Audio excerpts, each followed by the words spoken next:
Sound ignorant, but makes perfect sense. This is the man beat on some white. Hello, I'm Eagle Gardens, Eagle Gardens 1 on Instagram. And this is episode 638.5. You should try to sneak up on me again. Fuckers. Cheers. Welcome to the Weed Nerd World. Hopefully you guys have had a good day. I've been well. Following up a good episode, despite many technical difficulties, but all good. A lot of fun. Great episode, fun conversation. 6:38. That fall guy blabbing in the background. Let's get this chat popped out. But generally, I keep it cool because the truth is, you ain't got the bullets in the line. Billy Grove, what is up? Jam, Big Pony Face J and K Triple G. Please roll that chat to the live chat, please. Sometimes I'm not smart enough to figure it out. Listen to a little bit of Slick Jacket, Cutlass Supreme. What's up, Floor Nugs? Alberta Cannabis Grower. Fixing to roll up a little bit of Chalombium number 5 myself. Alberta Cannabis Grower, 710 Count Sewer. Ray Sun Grown 207. What's up? Looks good too. I like it. See, they bump ahead. They got another one I like too. You really? Cause Cutlass Supreme I like. Delinquent Habits is another one. Slick Jacket plays in a little bit. Of course, Cycle Rounds another good one. You can't find the Delinquent Habits. That's a good one. Might have to go backwards, go forwards. I think so. What's up, Brett Anderson? How you doing?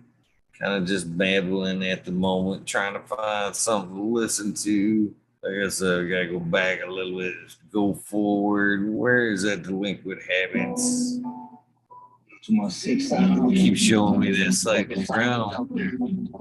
Good too. Where's that Delinquent Habits though? I stay looking at the darkness, we're living like I'm blind. I thought those that always just couldn't cut that line. But homie talk the shit on, I got to this line. I'm also making it to make out to all right there. California. Good tune right here. What's up, Green 13? Cheers to you, my friend. Trying to work on rolling one on. Jeff Papali, how are you doing? 30 more seconds. I think Jeff will go.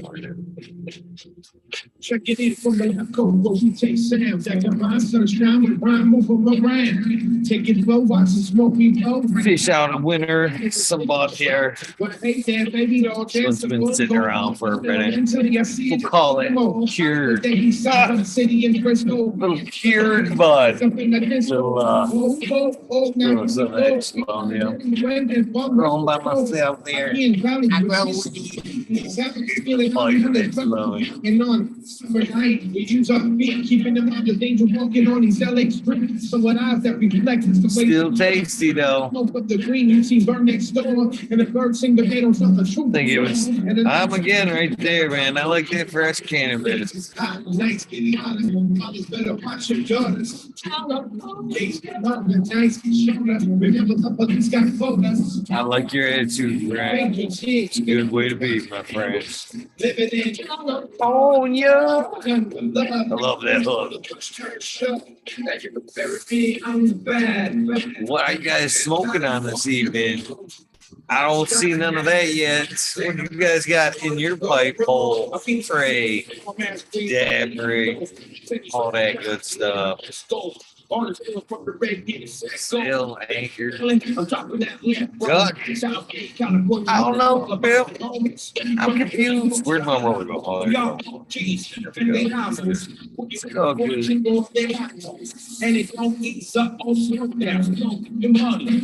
Guess I should look ahead. Look ahead a little bit for the next song here. Check me out on the new LP. Just to be real too. I listen to a little bit of everything. Get big that out by now. That's a good one. Oh, greenfingers is rolling. He said,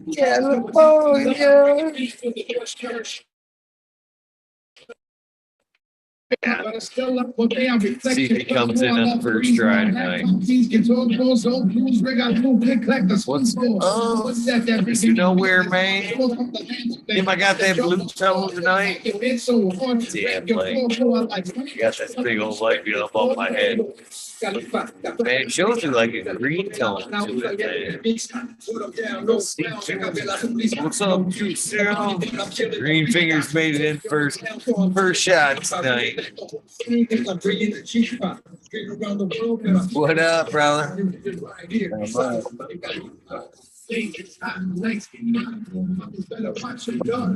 few minute mark so I can jump on. Go. I can hear you now. What's up, brother? Good, how are you? What you smoking tonight?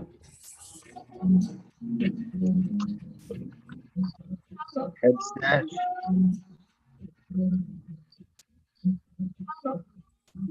On a seed in it right now. So now I'm looking through for another seed. I can hear it, but I can't see it. Like when you roll it on the tray, you'd hear like something hard, and I just found one, so that'll be another one. Oh yeah, I can fucking hear a seed hit that tray in the dark. And you know what it is too. It's like, or you can hear one fall and hit the wooden floor or the tile, and you know what it is. It's like, that was a fucking seed. What the fuck? Where'd that fucking come from? That's always my thought. Where in the fuck did that come from? Even more so nowadays, they seem to be a little more plentiful over here, but Yeah. hopefully they'll come from that. When my mom used to vacuum, when she would come over, I'd tell her not to throw it away, just to put it in a bag, and then I would sift through it for the seeds because I'd spilled like a whole tray full of seeds, like more than once. Like shit, hundreds of seeds on the ground. Fuck.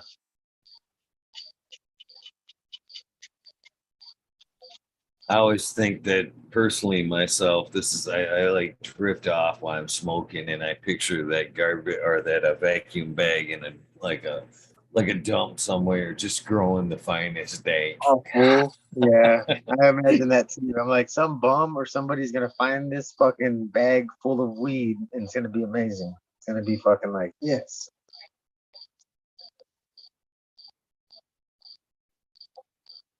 It's the garbage man's secret stash and shit, and they all keep it alive. It's been in some dump now for years. It's legend. That's probably, they have their own fucking land race, every fucking dumpster in every city, you know? It's like, fuck. All the shit that's been thrown away on accident.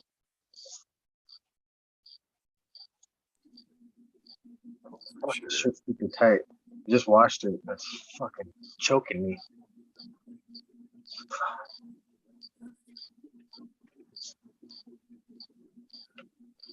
I put on some weight. I'll admit it. But, Oh, come on. You fattening up that piece of meat, are you? my dimple is going like fucking huge now. Look. You can see, like, you couldn't see it before. Now you can see my dimple. When I first jumped on the show, I had no dimple because I was that skinny. Now my face is pudging up. It's fucking horrible.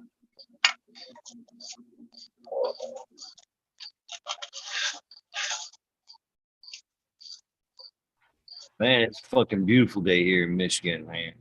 It's fucking almost 90 degrees today. Oh, loving it. Got a fucking tan. Think I'm red already. Fucking it ain't even summer yet. I'm already fucking red. It was 104 in the shade today. Keep that shit. I was like, yeah, it was when you said nice, I was like, fuck you. Under my breath, like, you're fucking ass. rubbing that shit in. Like, Jesus Christ. I was working with a little air conditioner in my bathroom to cool off the whole house. So I took off the fan for my 1,000-watt HPS and put that in the middle of the hallway, blowing out of the fucking bathroom to cool off the rest of the house. It works.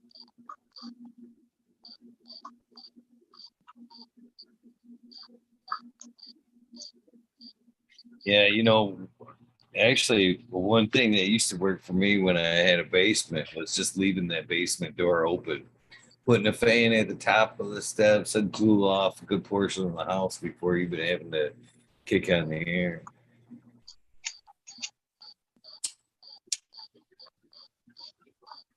I'd be cheap like that, green fingers. I fucking didn't glue my shit all the way. It opened up right when I lit it. At least I caught it Man, right my away. internet connection's been shit tonight. I know. I noticed that earlier on the last show.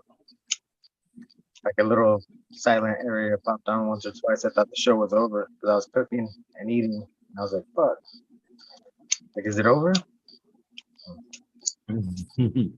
You have no idea how hard it is to do like an interview or a conversation with that kind of a fucking delay.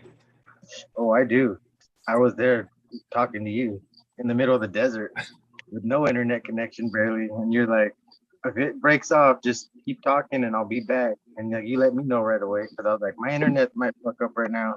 So like, that was the first thing you let me know. Yours might fuck up. I was like, cool. Yeah, my internet's been all fucked up lately. Yeah. Mine too. Cheers, SoCal. What's up? So, Green Fingers, I'm surprised you don't have the, since you're down there in Mexico, I'm surprised you don't have the Mexican air conditioner going on. What is that block of ice in front of the fan? Yeah, exactly. My freezer's like this big. My freezer's as big as me. I can't make ice there. But no, what you do is you go get block ice, right? We don't even have stores over here. We have huts that like people like will rob you if you drive by them. So go fucking steal some block ice from somebody. I did that. Nobody has no more ice. Everybody's all out now. We're all waiting for the next. Take an old cooler, right? Like an old ice chest. It's turned to water right now. Just had ice water. Oh, you're in the fucking desert. What do you expect? I know. The hot coffee stays hot forever, though. No, like it's a perfect little job site cooler and all that shit. Dude, what you do is you take like a little 4-inch fan and you cut a hole, on an ice chest. Stick that 4-inch fan in there, like an inline fan, right? Stick that in there and seal it shut, like silicone it or whatever you got to do, and drop some block ice in that bitch, and you got a fucking portable air conditioner. Works bitching. So cheers. I want to say hello to Bingus and Red Pill. And then I want to tell a funny little something that happened today. And I thought Bingus, maybe you guys maybe you guys might enjoy this. Red Pill, you in particular as somebody that's willing or wanting to distill terps may think this is somewhat funny. So cleaning out my truck today, and somebody hands me an air freshener. Thought you might like this. Hey, cool. It's got a big old pot leaf on it. Obviously, that's why they thought I'd like it, right? Mm-hmm. And it's made by the little tree, incense company, whoever does those little things. And I flip it over, and there's a pot leaf on the front of it, on the packaging, but it's not necessarily on the tree. And then at the bottom of the tree, like on the base, it says wild hemp. I thought, I opened it up and giggled for about 5 minutes as they looked at me like, you're a dick. And they're like, what? I'm like, well, I just never really knew that wild hemp smelled so much like Dakar Noir.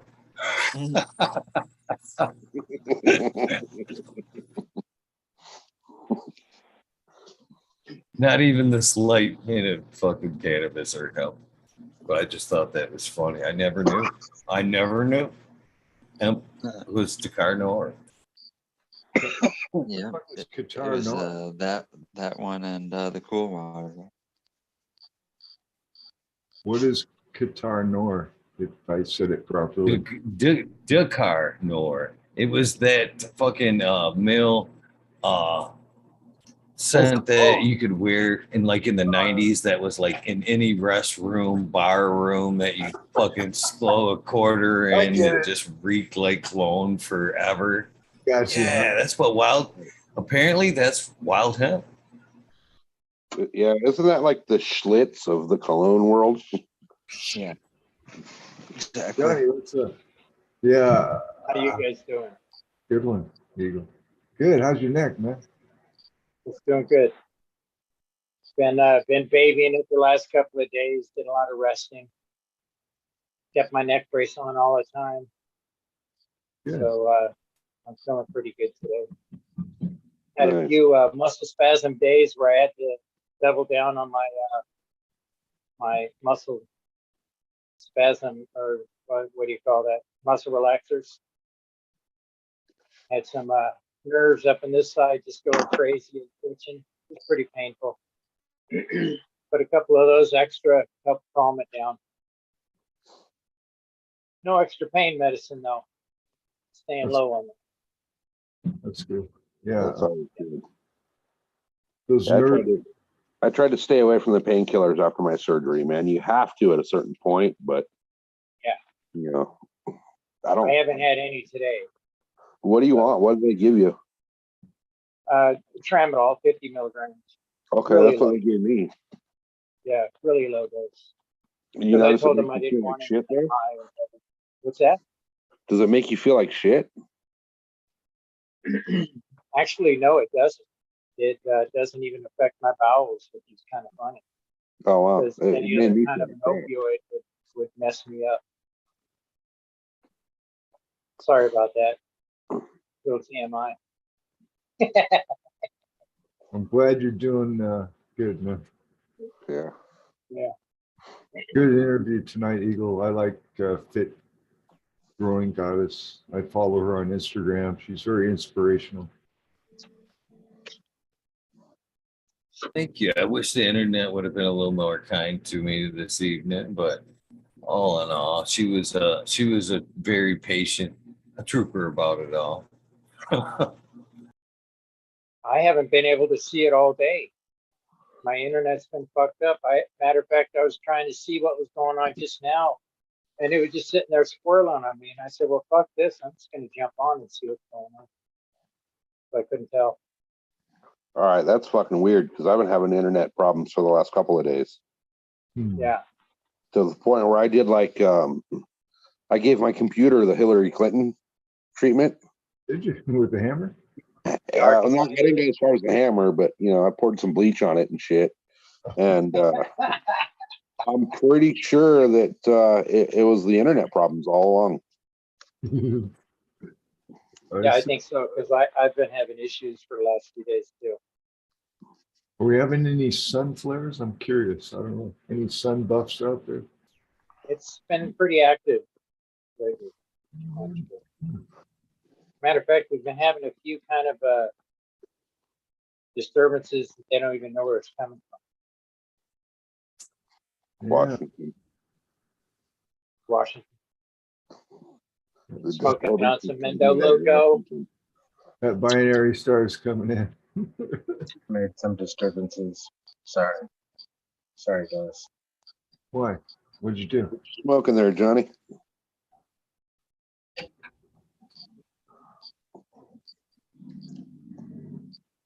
Mendo loco. Oh, beautiful.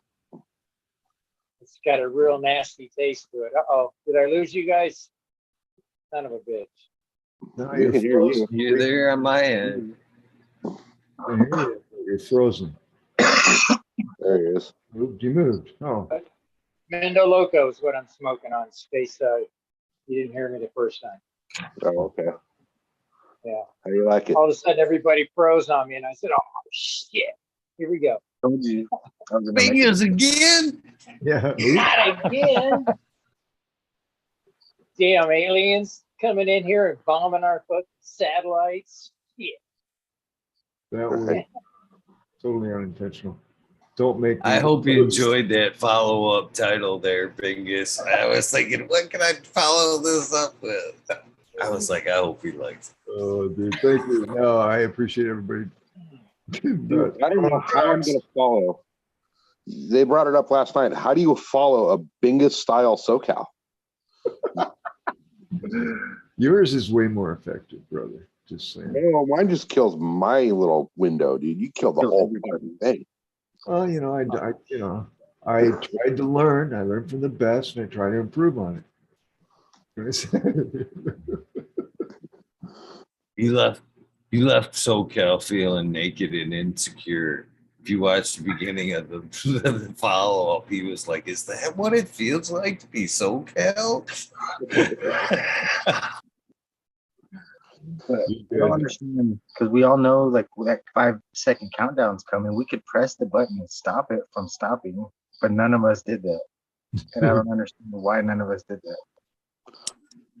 I didn't even see it.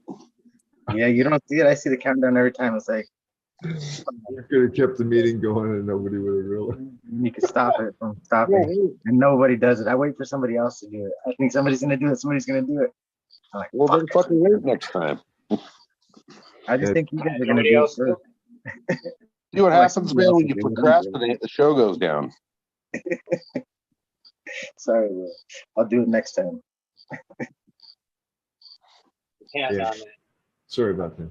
It's I fun. hate to break your heart, but it just shows you a clown face when you hit that button. It's a wrap it up sign. It's wrap it up, motherfucker. Like it was done purposely. No, not it doesn't. accident. Does it you? Well, thanks. It's Nobody's ever pressed it. Nobody will ever know. Let's try it right now. well, there's a structure here, but it's a loose structure, and that's good. That's good. That way, it's kind of like me not wearing underwear. Makes it more comfortable, but it can fucking surprise you at times. It's comfortable, but all of a sudden, that spider come from her. Holy shit! Who farted? Whatever. Thanks for the joke, so I loved it. SoCal looks like he's just had sex. I'm just fucking high. It's been a long, crazy fucking day over here. Yeah. I got woken up this morning to my phone just going fucking crazy, call after call after call. And I finally answer the phone and I'm like, what the fuck do you want, dude? And it's a buddy of mine and he's going, hey, how far is that fire from your house? What fucking fire? It's like, dude, there's a fire. Like, he tells me that like the street it's on. I'm like, oh fuck. Right down the street. That's at the bottom of my hill. So I fucking go running out front in my underwear and shit and get hit in the fucking face with that smell of, fire. Oh shit. Go wake up the wife. We got packed and get the fuck out of here. And then I got fucking lucky. They actually got it contained, but that shit was too close for comfort. Wow. 'Cause there's one way in and one way out of here unless you have 4-wheel drive. And the one way out was on fire. Wow. Interesting. So how did that start? I don't even know. I'm pretty sure it started in somebody's backyard from where it's at. It wasn't one of the green fingers, too many electrical cords type thing. Fire. Probably. No. No. No, it was probably some idiot out there mowing the fucking gravel, throwing sparks all over. Yeah, that shit happens a lot in the desert. 'Cause, we got some really genius fucking people here. So You know, they'll go out there and weed whack and throw fucking sparks into the brush. Next thing you know, the entire fucking county burns down. You paint such a Mad Max picturesque I scene know. of California. You know, for such I a love beautiful this place, this state is geologically, like, this state is amazingly beautiful. But contrary to what a lot of people say, dude, most of the people here are fucking idiots. Yeah, Absolutely. it's still beautiful, but it's full of volcanic activity. Like that's the dangerous fucking part about California. It's a Volcanoes are thin layer over a bottomless pit. Right? Well, we don't have volcanoes. We have earthquakes, but those we are have like fucking- few and I far have between. fucking volcanic activity all around me, I guess. I'm like full of fucking sulfur vents and fucking Liquid hot magma. hot shit smells coming out of everywhere. I'm thinking about starting to Hot buy ash, up land down by you because they're doing studies out there saying that there's a shitload of lithium ion out there. Yeah, that's the second mining that they're gonna start. They want to start doing. Yeah, I read an article today that said the Salton Sea basically holds enough of the ion to, or whatever it is, to make enough batteries to power all of the electric vehicles in the United States. Well, there you go. That solves that problem. Right? Well, I'd kind of like to own that land before they start mining it, Yeah, it's a good idea. because I'm the asshole that'll hold out until there's like nothing left. That's Like, what I oh, said. you want this land now? Okay, well, Elon Musk at Twitter. right. You're gonna have to move that decimal point a few spots. You know, Yeah, everybody else will go for just $1 million out here because they're so frugal. I'll say to be nice. right? Lots of it's like $1,000 for a lot, dude. Yeah, I was just gonna say, I keep seeing pop-ups even like on Instagram of, buy a Salton City lot for $100. Now they're fucking You know what you 3,000 pay for in real estate, I've noticed. 3,000 over 6 months. It was 1,000. Now it's 3,000 on the big sign when you drive in. Yeah, And my mom, last time she came, she said it says 500 more on top. So each time that just keeps on piling on. Like they just keep more people are moving in every fucking day. Pretty soon there won't be Better buy no it more soon. left. they're finding all the fucking minerals out there all of a sudden, and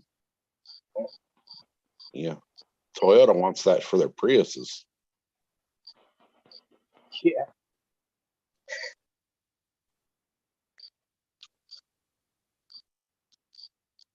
Then again, though, it's how was your temperatures down there today? Exactly. 104 in the shade. Wow. All right. Jeez, You guys want to come buy some property, be willing to fucking aquamate for fucking more than a couple years, because I had a girlfriend who like couldn't handle that shit. She moved from Idaho and she fucking 2 whole years inside, only coming out to like check the mail and shit until she could get used to it. Then she got used to it. Took 2 years. Fucking funny. Best 2 years of your life, right, brother? Oh. Now the casino was her best All friend. that bedroom action. No, she just drive to the casino because it's air Oh, that's conditioned. too bad. Fucking boom. What went on behind those closed doors? Inquiring minds want to know. Spiders, no. Spiders, black widows, Spiders, no. If spiders could talk. indoor growing. There was no spiders back then. Fucking, what were you cooking today? Dude, he was drooling us. Dude, he's putting up all this stuff. It was a pork chop, I think, with Swiss cheese, stuffed with Swiss cheese. I went, oh my With God. granola and pumpkin seeds. Yeah. You get food what it would have eaten originally. So like, Those look pretty. some slop inside of the pork chop. It's a summer spicy meatball. Slop inside of a pork chop. That's Yeah, got to be a strain name somewhere. slop in a pork chop. Slop in Slop the chop. choppy. Sloppy choppy. Oh, yeah. like the sloppy toppy. What are you smoking? Sloppy pork chop. That's a good name. I don't have nothing that has hog or pig or nothing in it. You do, don't you? Yeah, Bingus does. What are you He's got smoking? that. Sloppy. Pick any name you want. It would be funny. You know, Yeah, just I don't want to smoke it really. It doesn't- it's oily. Red Gets pill, all your you fingers and all your lips and shit. you're super soft again tonight, Red Pill. Just I letting don't you know. know. So My phone is in my hand. I'm talking directly into A it. little fuzzy. Call them soft. Oh, you soft, boy, you snowflake. What the fuck's wrong with you? Harden up, boy. Harden up, boy. Yeah, man. I didn't say that. That's what I I'm heard. turning. That's what I'm talking to. You're soft, I'm boy. learning You're soft. nothing but essential oils. I'm turning feminine. Essential oils. Heard that. Essential oil. That's all I heard, bro. That's really all I heard too. That's interesting. You emphasize that part, which is good. I like that. I like essential oils. It's all good. I'm half fucking deaf to begin with, so. Oh well. Yeah. I have a hearing aid coupon. I have trouble wearing fucking earphones. I can imagine trying to have something stuck in my ear all the time. I wouldn't like that. No. I use it to my benefit. People ask me questions and I go, huh? And just walk away. So he could use it the other way too, Bingus. Same thing, you know what I mean? You could crank that bad boy up and be extra nosy if you wanted to be. Long distance conversations. Or you could take that right the other way, fucking off. Can't hear a fucking thing. Sorry, battery dad. Leave me alone. Walk up Looking to for a the cashier, recharge. walk up to the cashier and say, oh, by the way, don't forget your doctor's appointment at 1 o'clock. You know, you're hearing all kinds of little details. Hey, Russ, your husband, he's been trying to call you. You've been ignoring him. Yeah. That'd be funny. I don't know. I have a crazy sense of humor sometimes with that kind of stuff. I love to catch people off guard. Like I was at the fucking Starbucks and the lady wasn't there. And I knew she was taking a break. So I walked to the break room and went.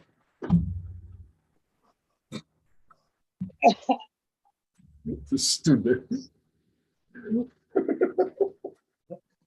Kind of Did you get ruined the her picture? coffee. No, I laughed when I left. She knew I was kidding, but it's the Saw you subliminal coming. It message. just said it's time for me to take a break. Leave that motherfucker hanging out there. Well, I noticed that they have 2 people there now. There was time at Starbucks, it's inside the shopping mall, whatever, right? They're not the, and it was only 1 person. I'm like, fuck, dude. That's not a 1-person job. No piss breaks for you. They kept asking if I wanted to go to work. I said, fuck you. Are you kidding me? No thanks.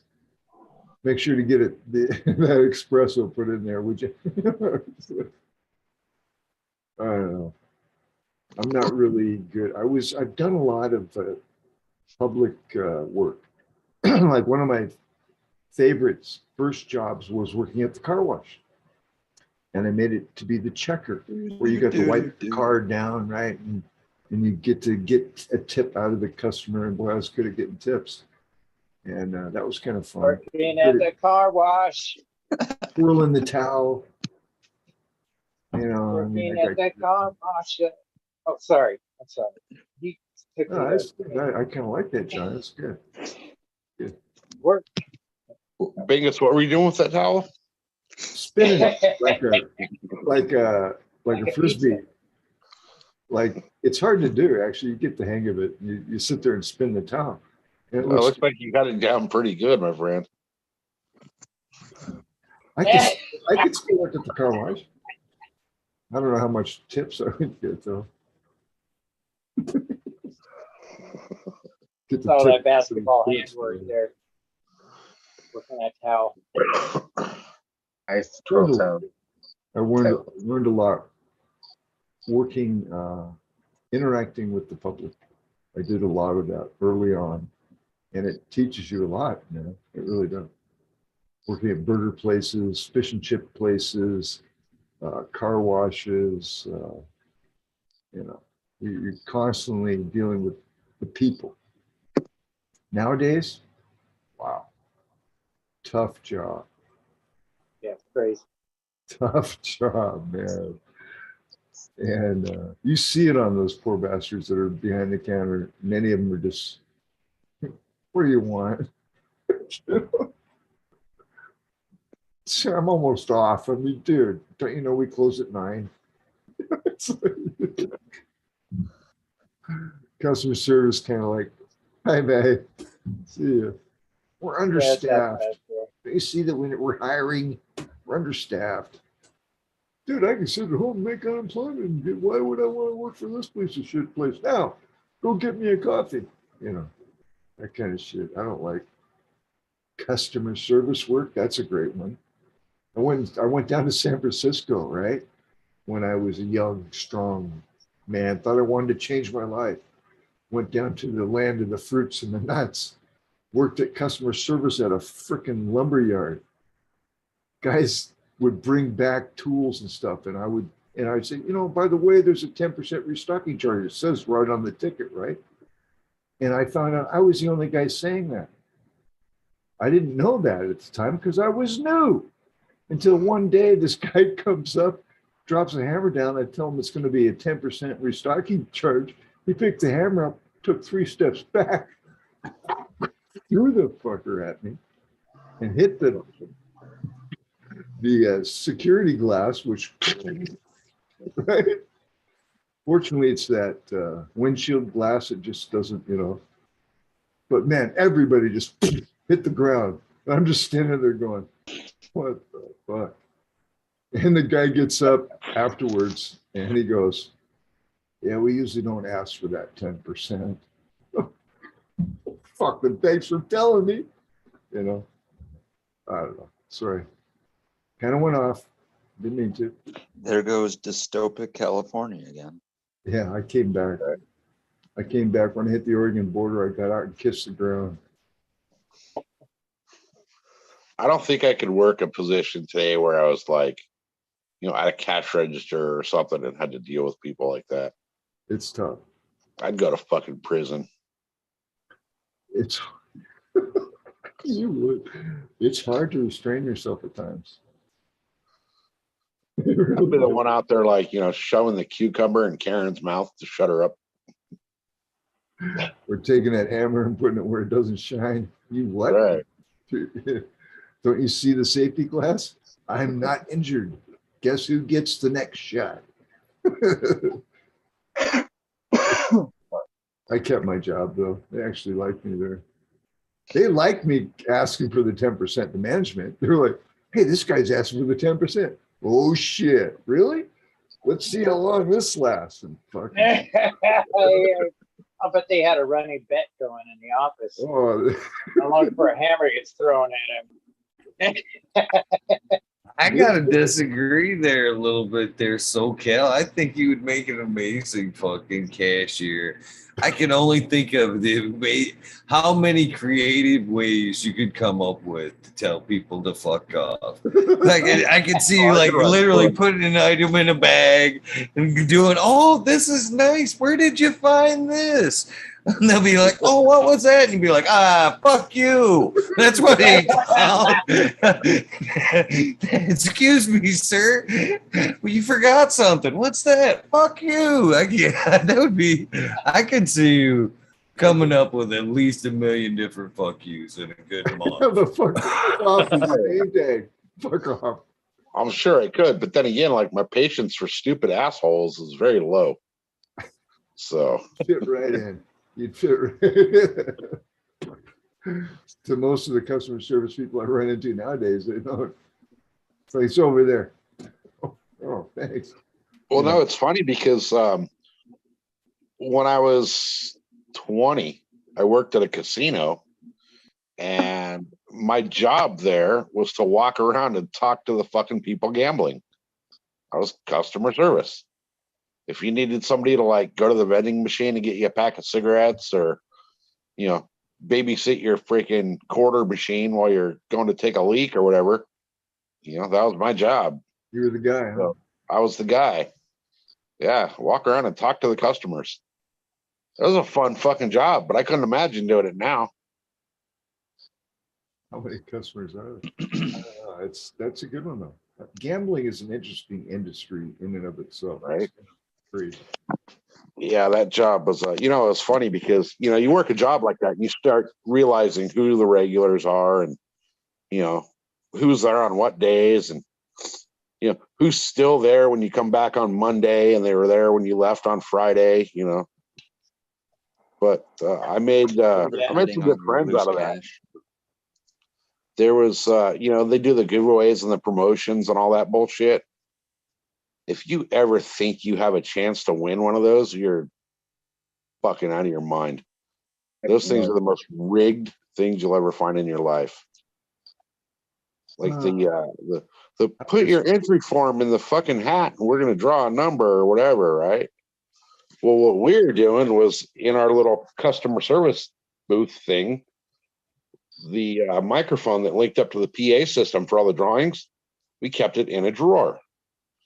Well, up on the inside of that drawer, we had a glue stick taped up there.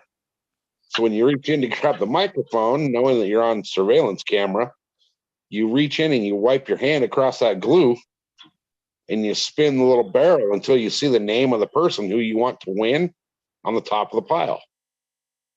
You push your hand straight down to the bottom of the barrel, sticking their card to your hand, come up, shake your hand out, and whatever card stays in your hand is the winner. Well, your fucking buddy's hand or your buddy's card's glued to your hand. So I made a shitload of tips doing that. What you did. Then I had one of my customers ran a charter boat, offshore deep sea charters. The guy absolutely hated freshwater fishing. He won a fucking bass boat one night. Here's a little fuck you from God. Yeah. Here, you hate freshwater fishing. Here's a fucking boat that can't go in the ocean. That's too good. So yeah, just saying, if you ever do end up at that cashier's position and want to step up, I think you could always open up an outlet center called FNU Outlets. FNU outlet. I love it. That's not a bad idea. Get left out of Not a it. bad idea. It's a fuck off in every bag. And you get fucked off of everything. Off everything. So, I started working on the fuck you greeting cards. Yeah. What up to that? Somehow, some way, I fucked up the wife's cricket machine thing doing it. So, Wasn't there going to be a fuck off book too? Fuck you, you fucking motherfucker. well, there's the 1,000 Ways to Get Kicked Out of Walmart book. That was coming. Version how to say fuck off in 10 different languages. I'm not sure. 2 million ways to say fuck. I don't know, man. I think it'd be huge. Whole card center in there, right there. I mean, fuck off, fucking breakups, fuck off, get married cards. I mean, it's funny. You say they get married. My buddy got married a few years ago. I gave him divorce papers for a wedding present.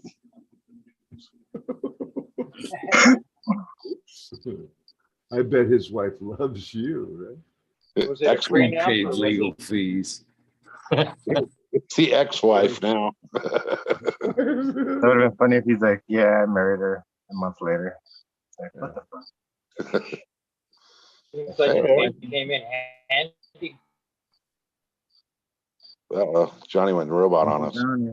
Robo Johnny in the house. Smiling, please. He's Uh-oh. Actually, it's a good picture. You see that? It's a good one. Say something, Johnny. Bring that. Good one. Johnny. Yeah. Bust him. I don't know, man. I've been divorced for almost 40 years. Man. That's a long time. I think I'm a confirmed bachelor. Hey, I figured, everybody's giving them like, casserole dishes and toasters and shit, Give them something they can use. Divorce papers. Divorce papers. 50% chance you're on target. Right. Those are good odds in poker. Hey, I'll tell you what, it saved them a lot of time. Did it end up working in that direction? Did it? Sure. Oh, yeah. They got divorced like 8 months after they got married. He had to get out of jail free card sitting in his wallet the whole time. Fucking. Thank you, SoCal. Gonna cash this much in today. Go. A lottery ticket Damn. for them, It's sad, really. There's a good friend of ours that got married, and my son and I looked at each other. It's one of his friends. My boy was the best man at the wedding, and we looked at each other and went, I go, I give it maybe 7 years. He goes, I give it 4. 3. 3. Bang, done.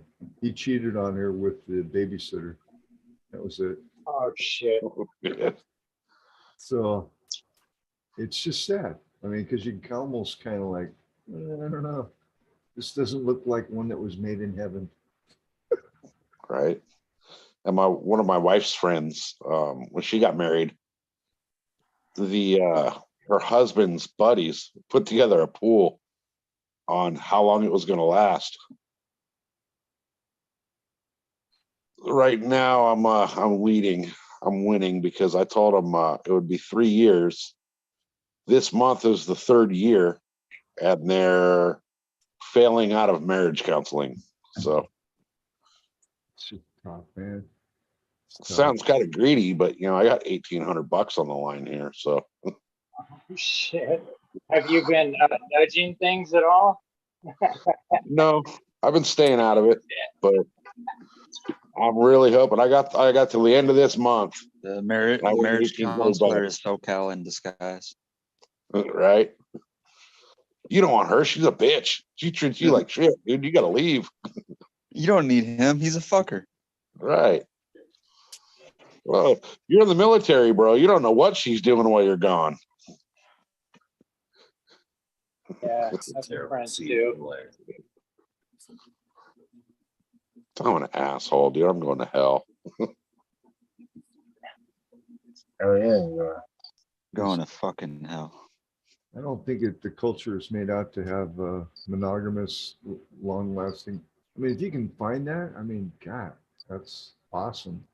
But, the people that I have talked to, really talked to them that have been married forever, they don't seem to be too fucking happy. Right? So, yeah, I mean, I've yet in my life to meet a couple that was. It's usually it's like it's a lot of work. You just have to work at it. Is that what you told each other as you got married? Right. So I mean, if somebody's saying that, it's like, all right, we're staying together for the kids, or we don't want to split our finances. We're sleeping in separate bedrooms, right? I don't know. It's kind of. I enjoy being single. Put it that way. Yeah. There's a lot of freedom in it. Dude, you're married, SoCal. You seem like you have it nailed down pretty good. Right? Dude, I went through a lot of fucking disasters before I found a good one. There you go. So it is possible. It is possible. I mean, in my 20s and early 30s, all my buddies called me Captain Save-A-Ho. So, I've gone through my fair share of fucked up women. So you just got to keep trying, right? Pretty much. I'm too old for that shit. I hear the Captain Save-A-Ho music when he said that. I was like, oh man, my anthem. I miss that shit. Yeah. SoCal got confused when he saw the adopt a highway, you know, started adopting hoes. Right. Well, no, I told one of my buddies. We were out in the desert one time, me and one of my buddies that used to race with me, and I had just left this girl, total fucking piece of shit, alcoholic loser, you know, fucking, she was a piece of shit. And I told him, I said, you know what? I said, I'm not going to freaking. Wow. Good with that. Is that what you said to her? Yeah. Sounded angry. I was. But what exactly were you trying to say when you said that to her? No, I told the guy, I said, I'm done with this shit. I'm done with these fucked up, low class asshole women that don't want to do anything with their life. And, I'm not going to date a chick again until I can be the fucking loser and she can go to work and, support me and put up with all my bullshit. And I was single for 3 years after that. And then I met my wife. And he came up to me at the wedding and he's like, dude, you fucking did exactly what you said. It's like, yeah, I did. He's like, you found a great chick with a great head on her shoulders, makes fucking, 6 figures, and you don't have to do shit. Well, yeah. He goes, how the fuck did you do it? What's the secret? You know what? The secret is quit looking. That's what I did. I quit looking. When I quit looking is when I found what I was looking for. Perfect. Those motherfuckers still put a betting pool on the divorce, though.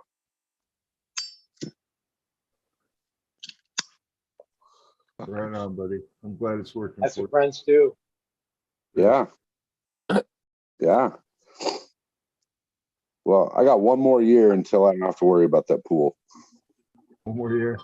I thought for a half a gonna be second divorce there when the safe. dog started barking that YouTube was censoring you with dogs barking. Wouldn't that be a cool beep? Usually you hear the beep, but wouldn't it be so much fun to replace that beep with a dog bark like that? You'd be like, wow. Must have been bad.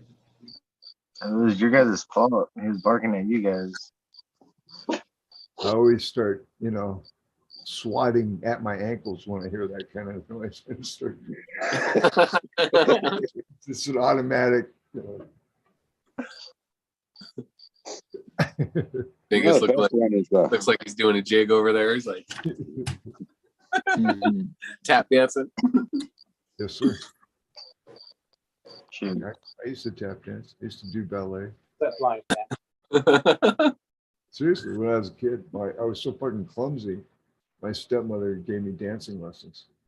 No shit. Ballet, tap dance, and what was it? Modern jazz, whatever the fuck that is.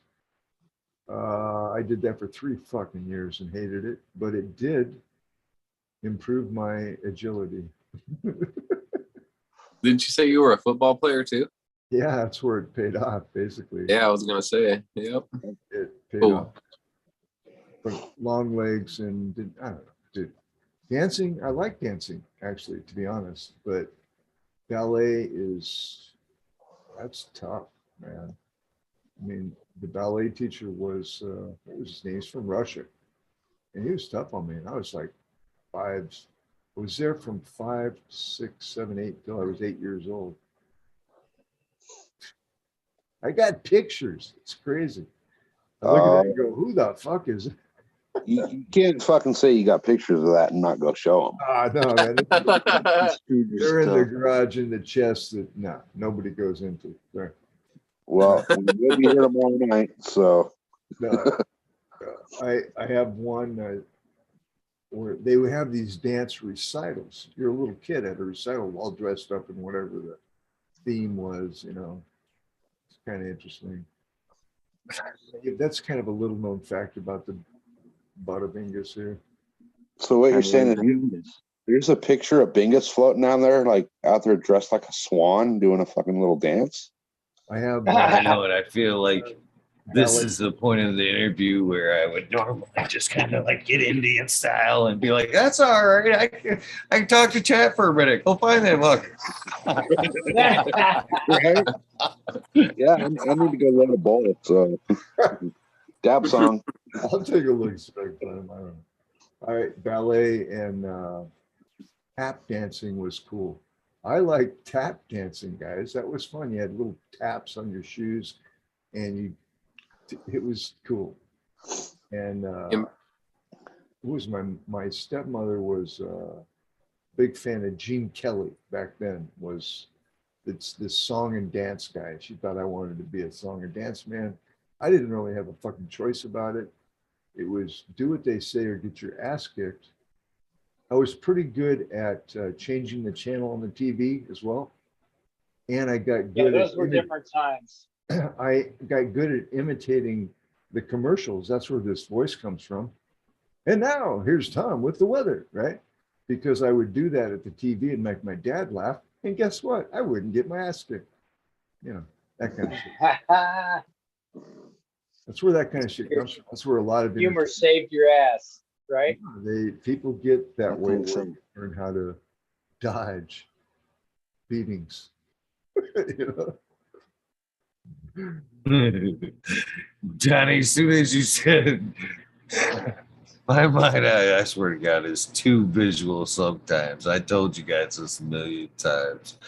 So putting together some of the stuff that's been said today, I instantly, when you said that was a different time, I fucking instantly took Bingus's ballet lessons, fast forward it with kind of some of the age, and thought, man, that could have been right around that 50s dance fight era. So he could have just been prepping. Was that like middle school?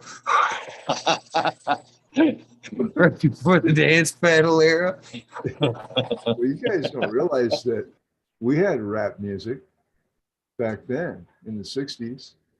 They were called beatniks. And I think that was the spawning of rap music that we have today. You know. I still want to see the improvisational tap dance to the dab song. Chats, go ahead. Especially to the drum section. Lots of breakdancing originals this morning. Dancing it was great exercise. It gave me great balance. It made me an excellent athlete. I'll be honest. I was very athletic and made every first string and just did a lot of athletic shit. Right. I could have went and tried out for a couple of pro teams that my buddies were on. They said, yeah, you ought to come and try out. And I'm like, no, I don't want to take fucking steroids and lift fucking 400 pounds. So fuck you. You fuck. And they're dead. And I'm here. So there you go. Tap dancing is pretty cool, dude. I gotta say. It was fun. I don't usually talk about that. But I don't know. When I got to be 8 years old, I started getting shit from my contemporaries. Oh, here comes the tap dancer and that kind of shit, right? So I said, you know what? I'm good with the dance lessons, you know. And I kind of wiggled my way out of that one. Thank God. It was getting to be a little weird too. I mean, there's, I don't know, ballet especially is very unusual kind of methodologies that they adopt. It's very disciplined and I didn't really care for that aspect. And the girls were somewhat aloof, I guess would be a very polite way to put it. You know what I mean? And they would stand on their fucking toes with these wooden things in their shoes.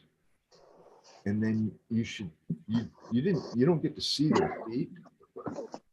Not a pretty sight, my friends. Sorry. They're ugly. Yeah, it's not a pretty sight. They're always having pain. So I can't imagine. a lot about sacrifice. That's what it is. I think ballet sacrifice, you know.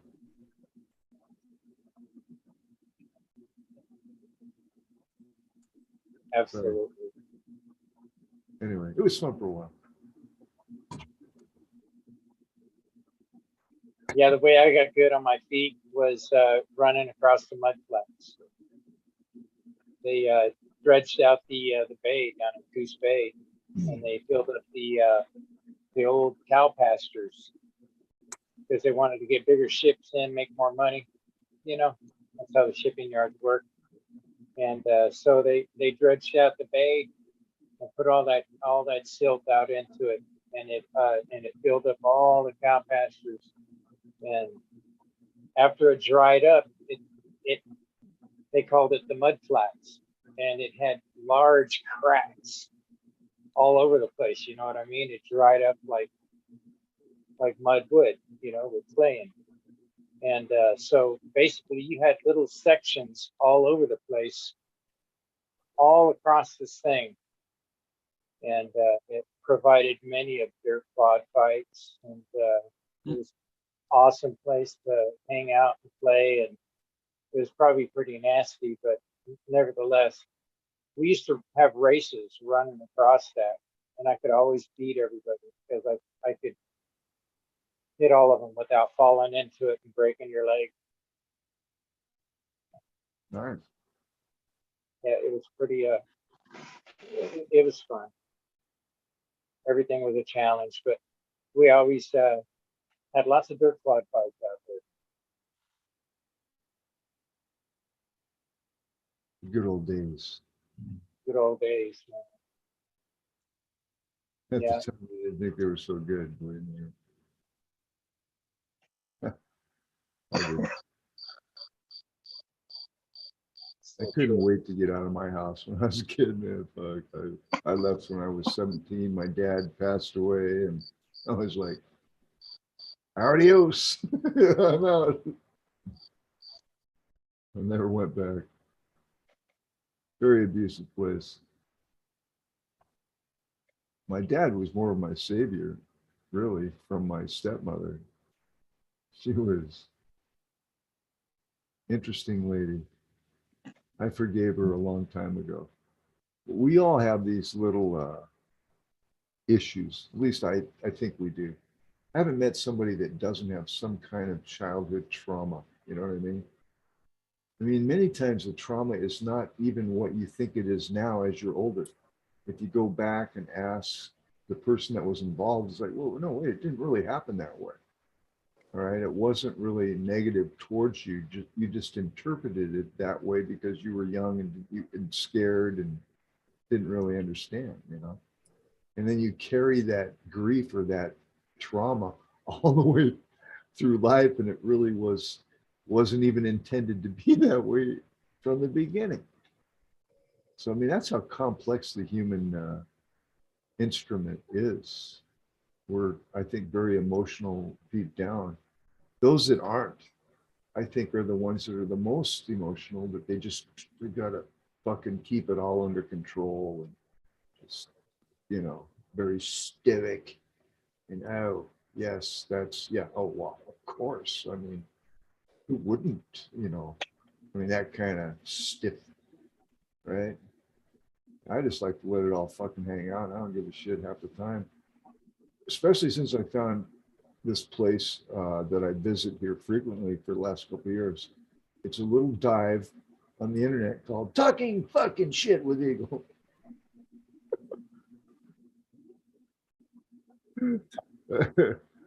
Believe me, Nice place, if I was I do. applying for a job, I wouldn't want to give these videos as a reference. Right. You're over here farting and shit. Yeah, you good. Sorry. That's my favorite comment from Dingus. That's the beauty of it, really. Sorry, that was a compliment, really. I had a fucking fun compliment yesterday. I walked into this tattoo shop unbeknownst to me. I didn't even see it coming, but I thought it was pretty cool. So I stopped in and see the buddy at tattoo shop, headed on that side of town, walk in, whole gang of people there in line, and patiently waiting my turn to shoot the shit. And he says, well, there's some of my work right there. Here. So, hey, man, show him some of that stuff.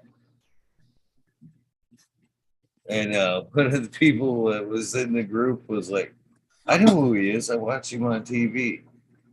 I look over and I like, huh? Like, well, YouTube. He does a cannabis show, and I follow along. I'm like, no shit, that's fucking cool as fuck. So I actually kind of got. I thought it was pretty cool. I don't know if I'd put it on a resume, but out in public, it was all right. No, that's dope. I think he's freaking awesome, Eagle.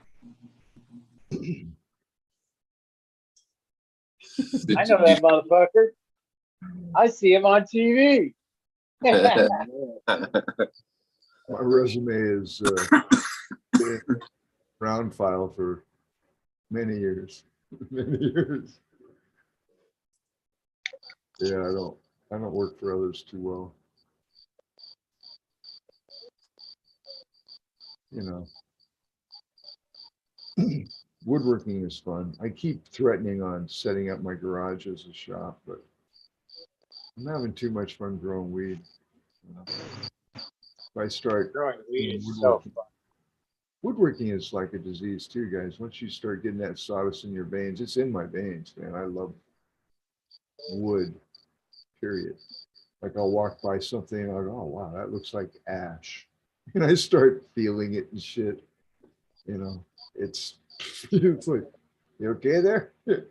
Yeah, I'm having a moment. Or I'll I'm a start tree hugger.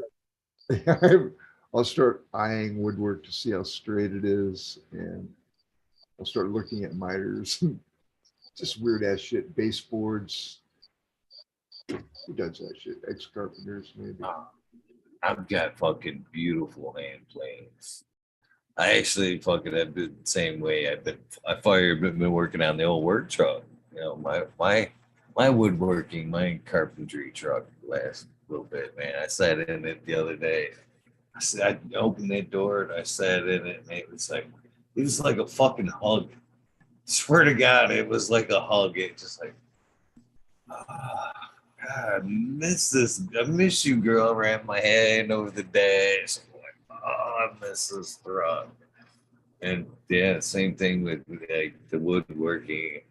You know, I wouldn't. I'm always looking for that extra space to grow.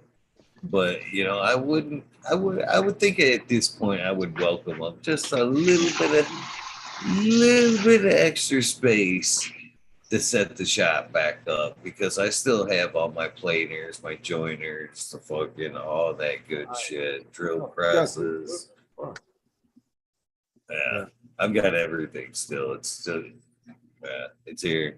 Yeah, in fact, my buddy Kilowatt comes in. I'll grab a couple of my prize wood planes to show you. Some of them are, well, I have planes that are my age plus a good 30 years that I treasure and still use. It's one of them things too. They were so amazingly well built and they still work so well today. Putting them up on a shelf and just admiring them would be a fucking crime. So while buddy says hello, I'll grab a couple of them. Cheers.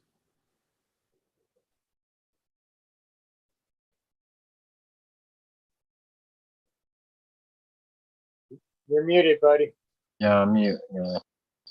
Oh, there you Hi, go. good to see everyone. What's up? So What is up? So what you smoking on over there, Kilowatt? Well, I have a few new things I harvested and trimmed or was trimmed this week. Let's see. There's Mac. There's this one that I think is pretty good. It's Jet Fuel OG crossed into runts. Grape Ape, pretty good yielder and good. And there's one other one. Oh, Sour Trop Wilson, and that was really good too. And the majority of that tray was ice cream cake, which I actually think this joint that I'm finishing is ice cream cake.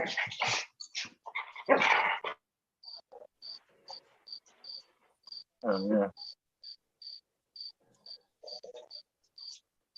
Very nice. Sounds I'm good. smoking on Mendo Loco, created by SoCal Weed Nerd, and it is very nice. It's cured nice. It's got nice texture to it. It dried very delectably. It's got a really stanky old dank kind of a smell to it. It's really enjoyable. And it's the first time I smoked it.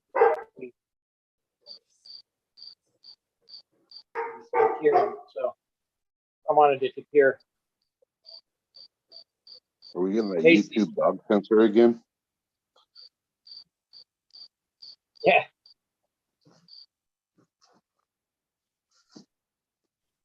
Yeah. Oh, I'm glad you like that one. Yeah, I do. Cheers. I gotta make some more of that. I've had a few requests for that one, so I gotta make some more of that one. Definitely. So Yeah, my favorite overall is Mendo. I mean, I assume it's a Mendo cross of Mendo, and I have experience with Mendo for a long time. My favorite overall. Yeah, I love Mendo. Mendo The Loco perks. is Mendo Loco is the Mendo breath with the locomotion father.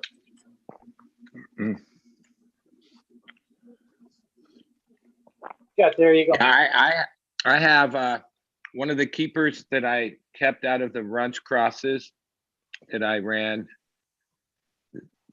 Modern Epigenics Runch reversal line is, they call it Wife of Pablo, but it's Mendo breath runs.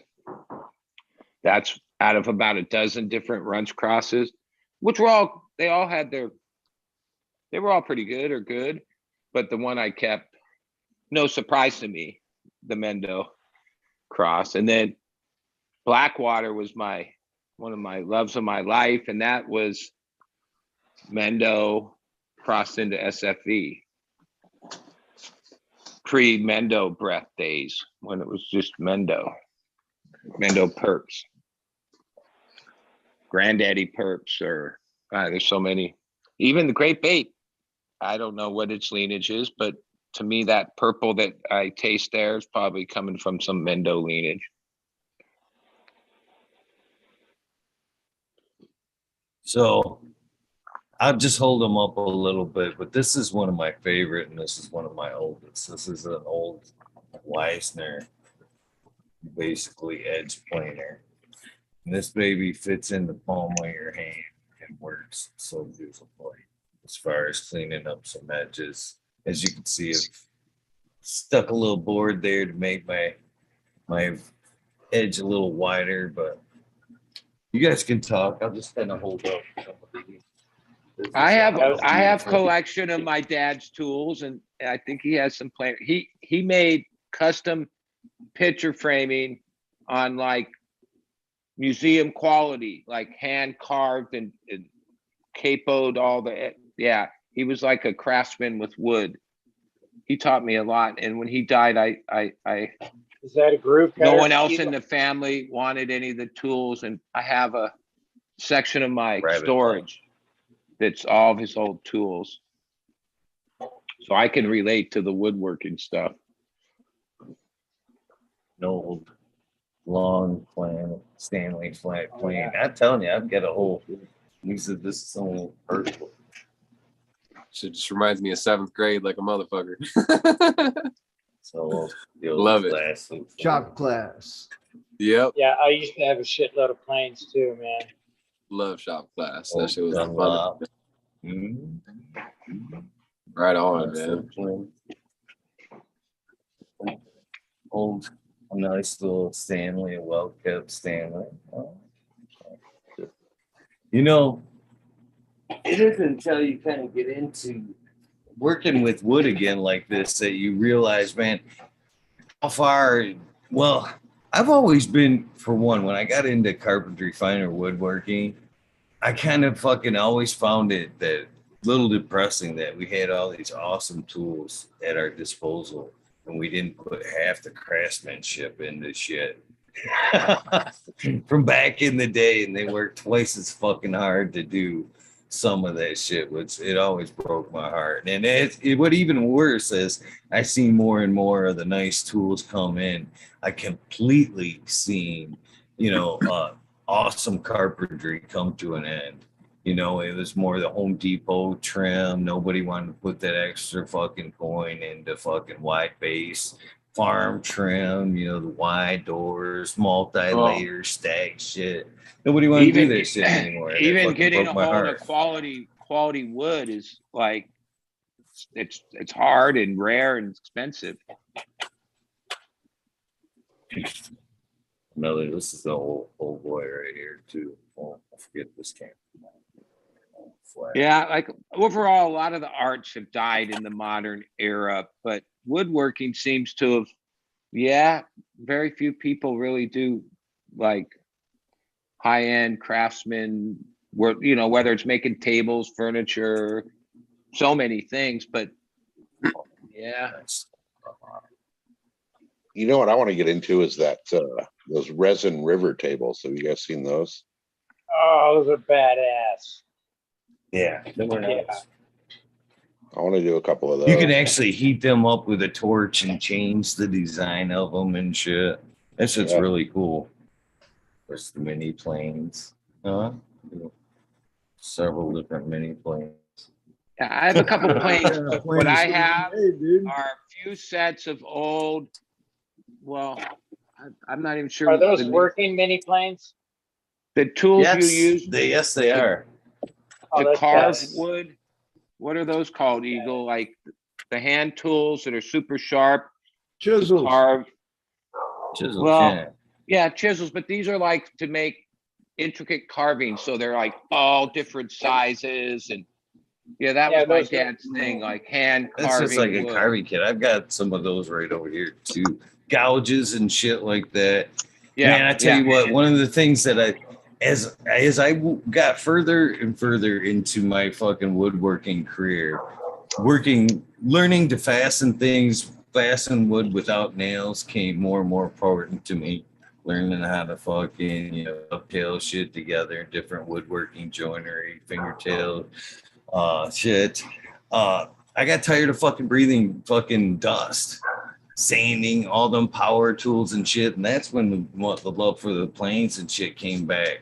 And moreover, the love for the card scrapers. If you've never worked with a card scraper instead of a fucking piece of sandpaper, oh, you're missing out. Well, fucking such beautiful little curls, you know what I mean? You could bring your piece home beautifully with a card scraper and no fucking sanding. And at that point, that's the one thing I love about these too, is you become so close with your piece with every scrape. Bingus, I can see, already knows what I'm talking about. You pull that card over, you run your hand over it once or twice. Is it flat? Can I still feel that? No. Those nice curls. There's something about just the plane of a nice sharp iron, that nice beautiful curl. It's very addicting. All in it. So some fun woodworking stuff that I got laying around. You wouldn't believe the woodworking. You got a lot of planes, man. This isn't even half of it. Isn't even half of it. I actually have my hammer collection at 77 strong. I have 77 fucking hammers anything from like framing hammers, finish hammers, fucking titanium hammers, fucking gimmick hammers. I got a fucking Tim Allen fucking chrome hammer. It's just one of those things, man. I fucking Tool they time. all do they all have something just a little different. The nail set on top, the way they built is a little different, but I don't know. I've always justified tools. Always justified tools. Anytime I've ever heard anything, I'm like, that's an investment in me right there. All that is just an investment right in me right there. I can always make money with that shit. Well, teach their own. Thank you guys for listening, though. Felt nice to That's share. exactly right, Billy. Thanks for Those showing. are all investments. That's awesome. I'm going to You jump out, guys. mentioned- I'm going to hit the pay. I got to get up early, but thanks again for my friend. And chat, you guys are always awesome. I always laugh at a lot of the comments over there.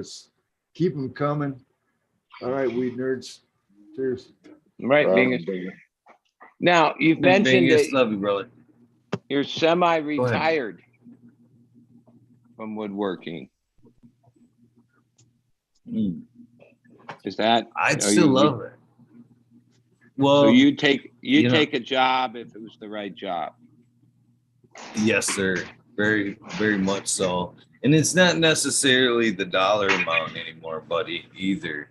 You know, that's one of the nicer things as I got more and more skilled as I was able to pick and choose. And, you know, it went from framing and stuff like that. Now it's just straight out, for the most part, finer carpentry. And it necessarily, like I said, doesn't even have to be the dollar amount anymore. If I find it's a challenging project or they actually want to put, you know, some decent shit in there, then I'm game. But if it's just some run of the mill fucking Home Depot bullshit, nah, that's some better shit to do.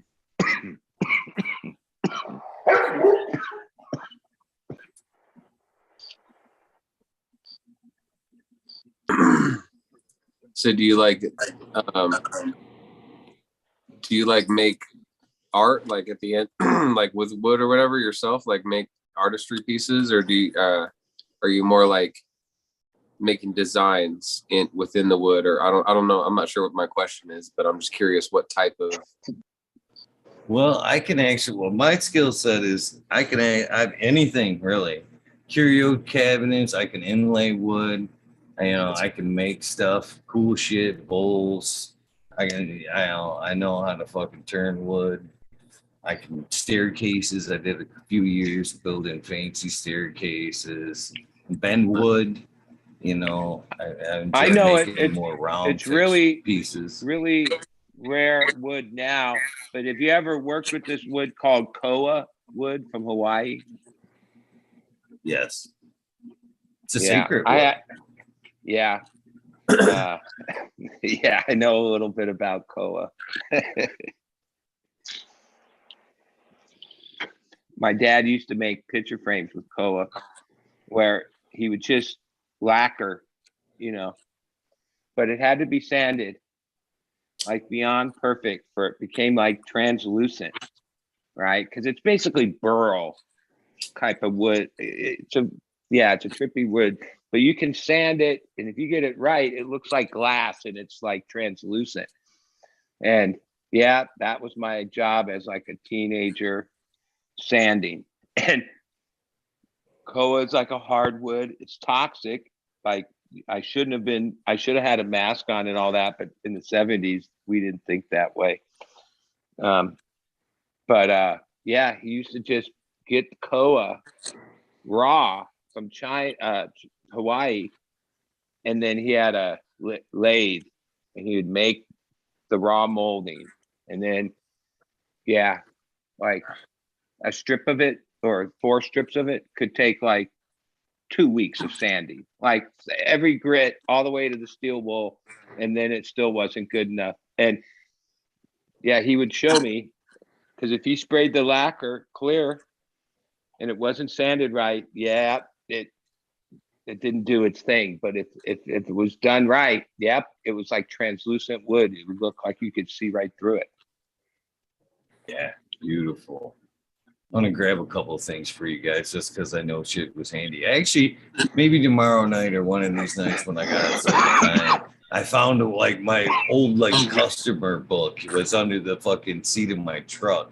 So basically, when I go do like estimates and they wanted like furniture or some shit like that or custom shit, that's when that book would come out. I'd fucking take that in and go, oh, this is some custom shit that I could do for you.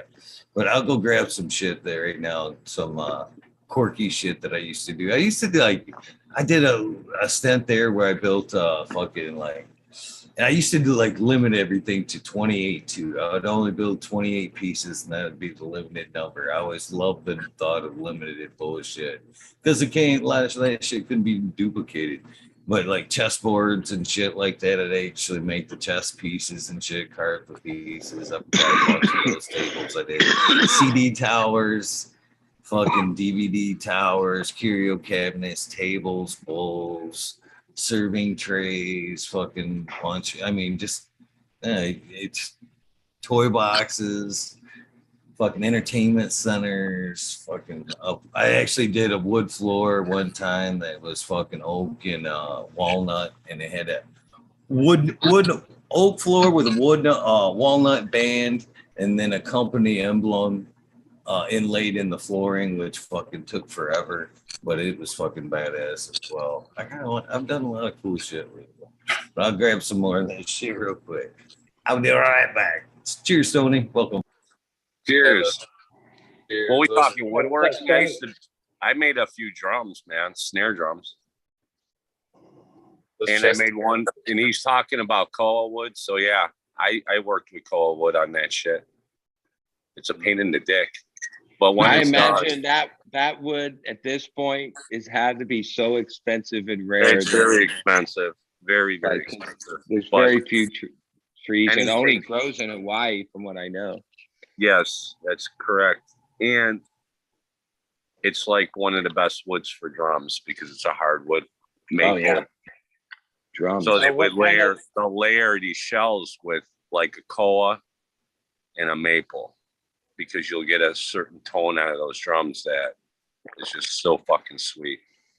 But So what was those are the what was wood in the $10,000. Gibson? what's that? What was the wood in the Gibson had all the problems? Who had Maple. problems? Gibson? The Gibson, yeah, Gibson. I think guitar. it's the maple, Because Oh, I they don't had a special. and I kind of don't a know, wood. like, if they had problems, it was just a couple years. I mean, Gibson guitars, like the legacy guitars, yeah, those are worth so much money. It's unreal. Yeah, you know, when the I was down 50s in and California, 60s there model. was a Oh, in the Gibson, 80s, I know they had some shit going on, right? yeah. Well, when they started manufacturing in overseas, and Well, they got some special wood from some different place. I'm not exactly sure where. it well, was, but it wood was- Oh, wood yeah. make a difference in the sound and the resonance, and even an electric Yeah. guitar, even if it's Yeah. painted enameled and and the neck, all those things, the finer instrument makers, yep, even a Stradivarius That's badass.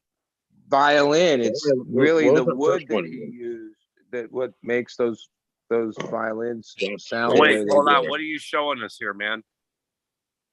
What is this? Is this your stuff that you did?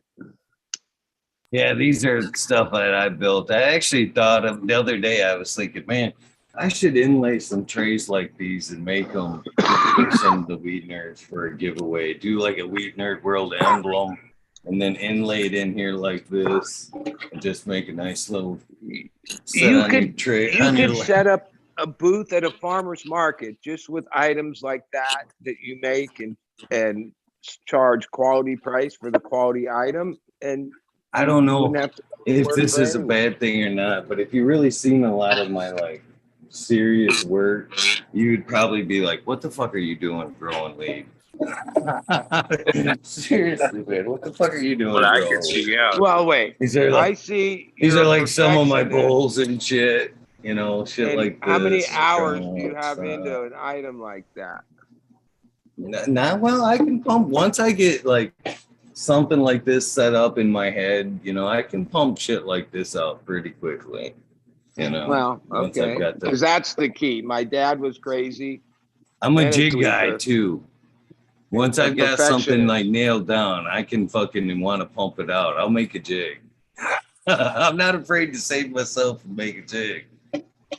Well, I just remember, And I could tell you if you've ever gone to Disneyland in the Bear Jamboree, which I don't know if they have remodeled, but this was way back. The frames that the talking bears are in when you walk in, yeah. And then that was his first job at Disney. And then when they opened Disney World, somehow in his little shop was in Studio City. It was custom framing. He got a contract to make all the metal frames for when they built the hotel in Florida, and it had like this deadline of like whatever, they had to be on this truck to go out there, like 1,200 of them in one picture and 1,200 in the other. And yeah, somehow today I don't think they would ever use a company in California for a job in Florida, but they did in the 70s. Yeah. He had a good reputation. He did museum frames, like where they would do restores. He had a section in the shop where it was this container that was real gold leaf, like 24 karat, 18 karat. Because, yeah, some of those restoration jobs you had to use. And even the tricks he used to use to distress stuff and make it look antique.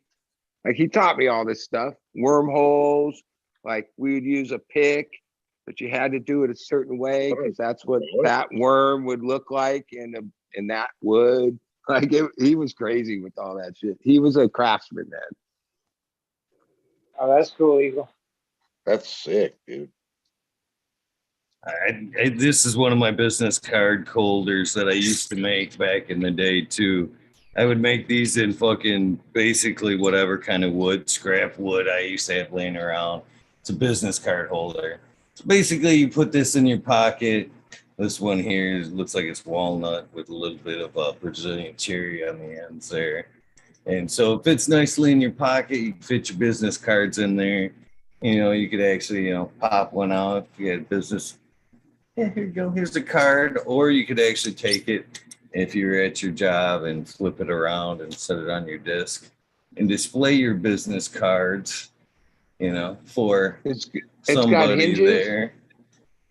Yeah, it's hinged. It's got a little brass. I don't know if you can see that, but there's a little brass pin in there. You might be able to see it. Maybe, this end's shiny. There you go. You can see that little brass pin in there. Well, that's And some high quality work. Oh, yeah. Here's one of my old business cards right here from back in the day, too. Eagle Eye Home Improvements right there. Yeah. Fun times. Cool shit, Eagle.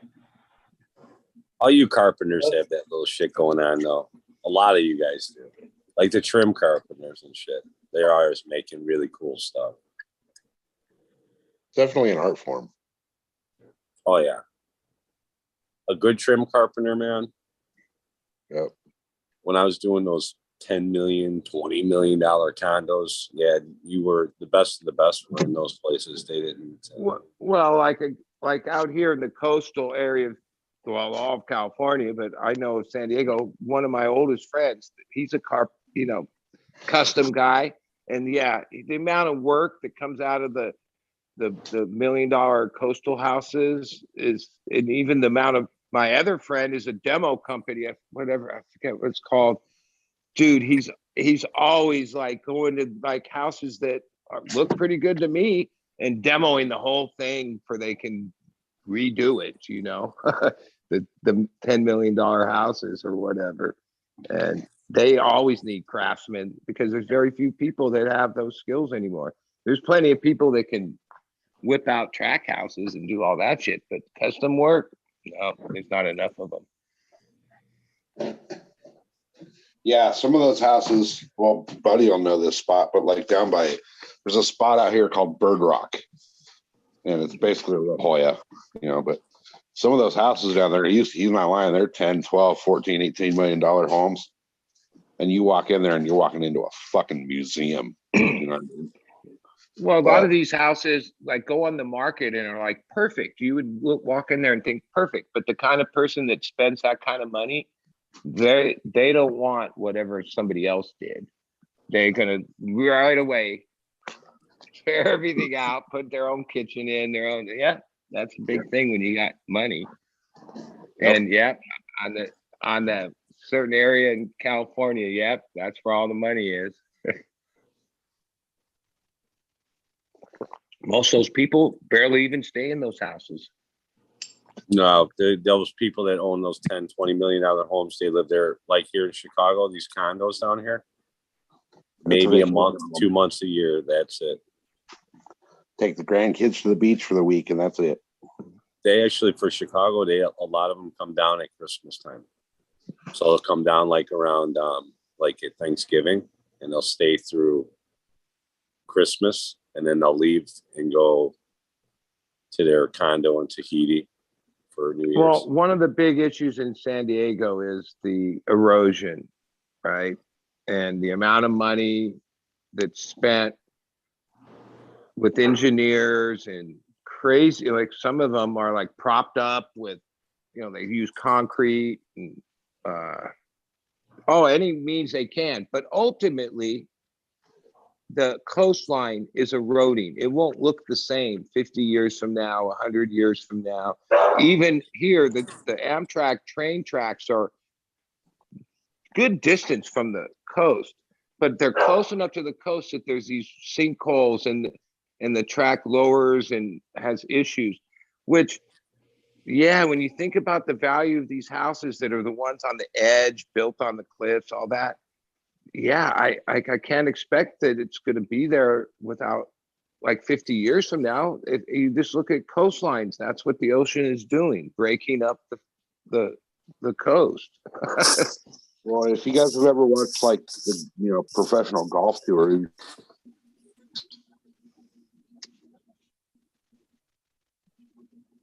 what's up, weed nerds? Pines, Fucking right? talking Where, about golf? What are they? Well, even here in Lots of grass involved in that game, Lucadia man. and in the Oceanside area, there's parts of the beach sand that they put the tape on because falling debris from somebody's 20-year-old attempt to keep erosion from happening. And there's been on the news, maybe in the last 5 years, 1 or 2 times that someone got killed when something came off and people were like, had their little setup at the beach underneath these cliffs that are constantly, the ocean is going to win. That's the bottom line. Yeah, well, especially right there too in that area, because there's a massive, humongous underwater canyon that comes off right into La Jolla right there. So when those swells and those ocean currents hit just right, it pushes that water 10 times farther up the beach than it's supposed to be. My real good friend that worked as a pit man at the casino right there in Oceanside, some rich person at the place had this really nice house, but he had an apartment downstairs that he rented. I think his rent was like $500 or $600 for all these years, right on the beach. That the old guy died and the kids sold the place. But the years he lived there, he would go through like widescreen TVs like every 2 or 3 years. The amount of humidity and the wetness that would come in by living on the ocean, his barbecues would rot out, like rust out.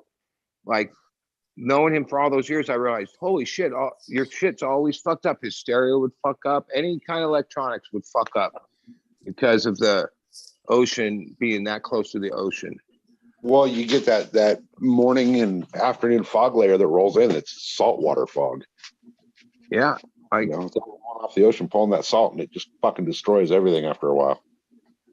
Yeah, even a couple times he would take them back under the warranty, but then at the Costco, they were so hip to it that they would check them, and that's what they would check, is that there was salt damage inside, and then they would say it's not warranty. Because it became like people would just buy TV, and when it burned out at the beach, they just return it and say, warranty. But they check them on the coast. Right. And that has to do with weed. How? Well, we've been talking about all kinds of things major. Oh, I'm just fucking Definitely you. not I'm just fucking you. autos. Yo, yeah, But I got a knew couple autos autos don't that come are up. like a day or two from maybe being pulled that I put in a few months ago that were given to me. They smell pretty I wasn't fucking able to good. watch TV. Oh, He wasn't able to shit. watch the Eagles show, so he's pissed off. That's what. Where you at? Where you at, buddy? Can I come pay you a visit? Maybe meet you up somewhere on the beach. We can smoke one of these Anytime. autos. Well, I don't know if we're gonna Alright, be smoking it, dude. I grew these same ones last year, and they looked and smelled good. I gave them away as like little tokens to a few people because, yeah, they didn't grow very big. Like, wasn't worth the time and effort. And these are only an outside 12-hour light or whatever. So, but no, this year they grew bigger because I didn't germinate them in a cup. As soon as they germinated, I put them in a big bed and put a dome over them and babied them outside until they could get on their own. And the same seeds from the same person, they were given to me 3 years ago, grew like twice as big that way. Because if you're saying that a taproot can't hit bottom without triggering it, well, a taproot's going to hit bottom in like 3 days. Like that's true. There's unless you, so by trying to sprout an auto, you got to sprout it right in place, in my opinion. Now some of these autos have gotten better. These ones were made by somebody 3 years ago, so whatever. So what you're saying is autos are for advanced growers, but not advanced smokers. I think they're cover crop. Well, like I do agree. You could just throw those things out, and 90 days later, there's like a smokable material there that's pretty good.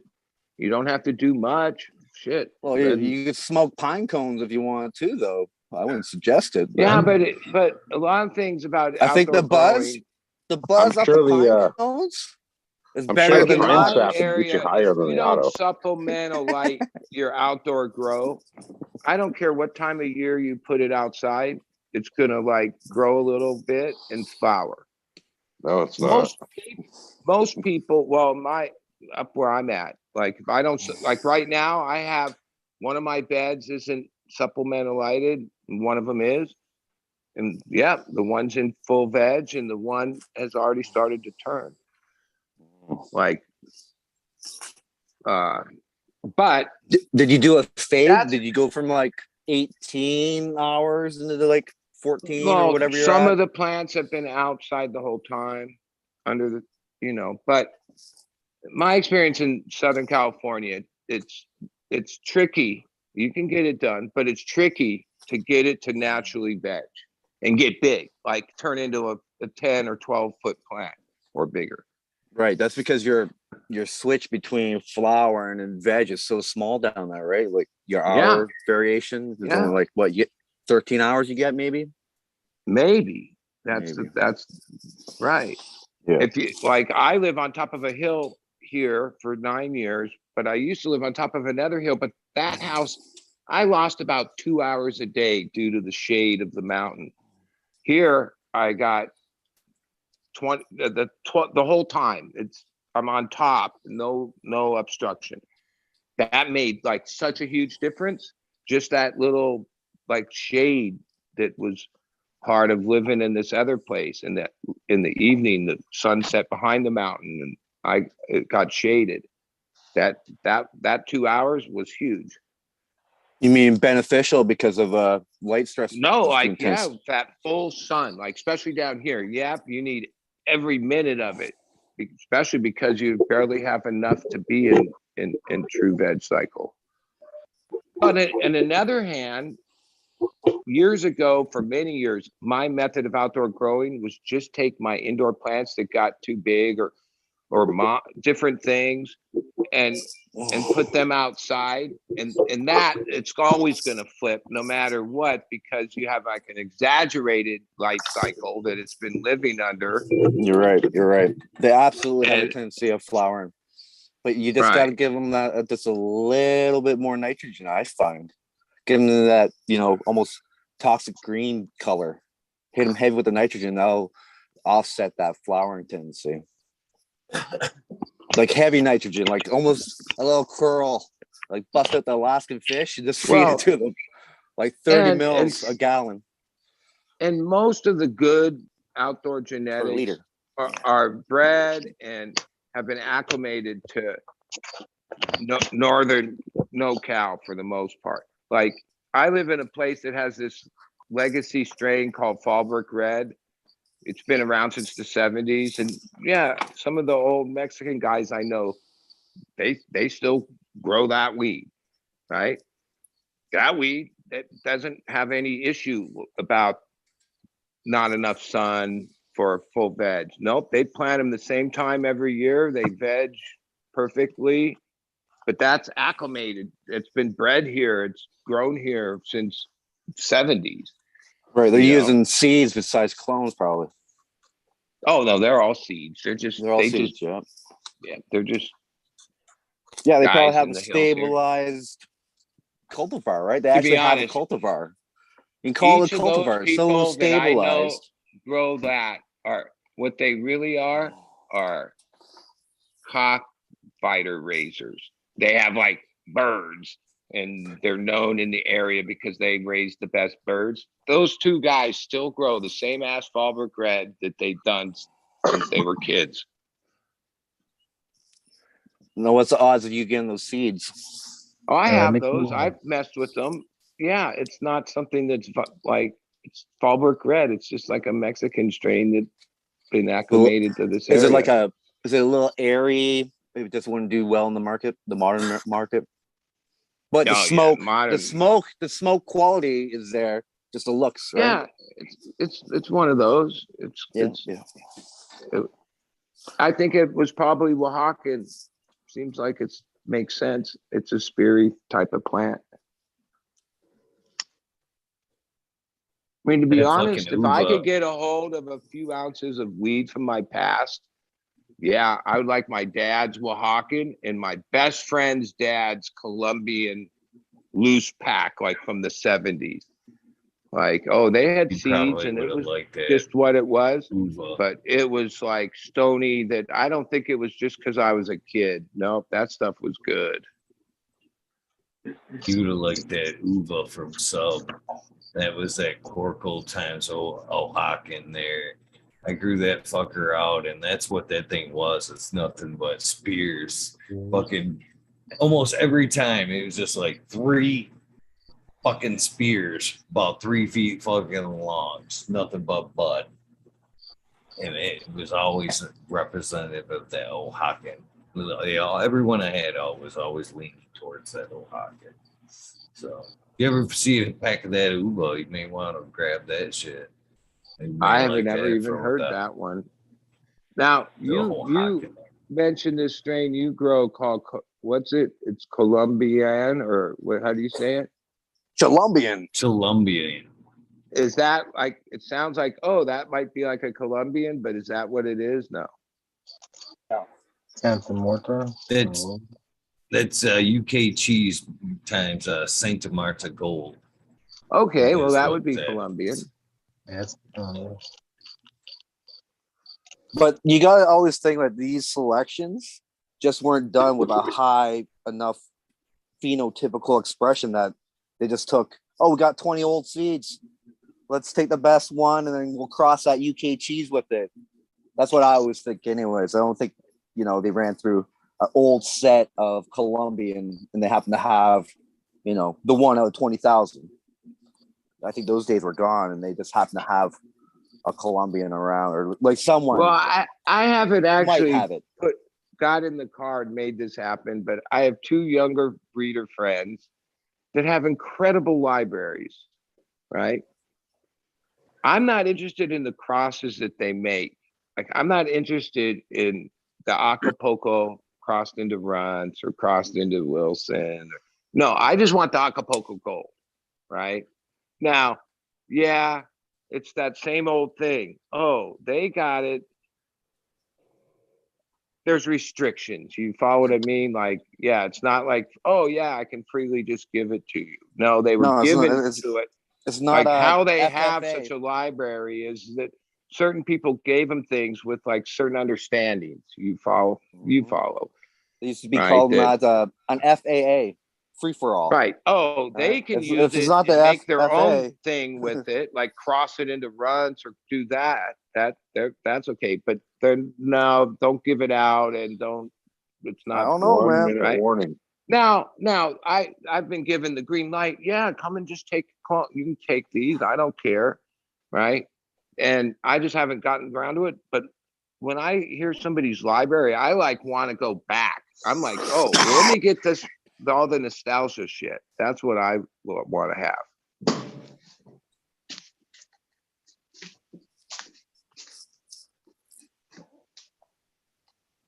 What's going on, Blind Cat? What you smoking on?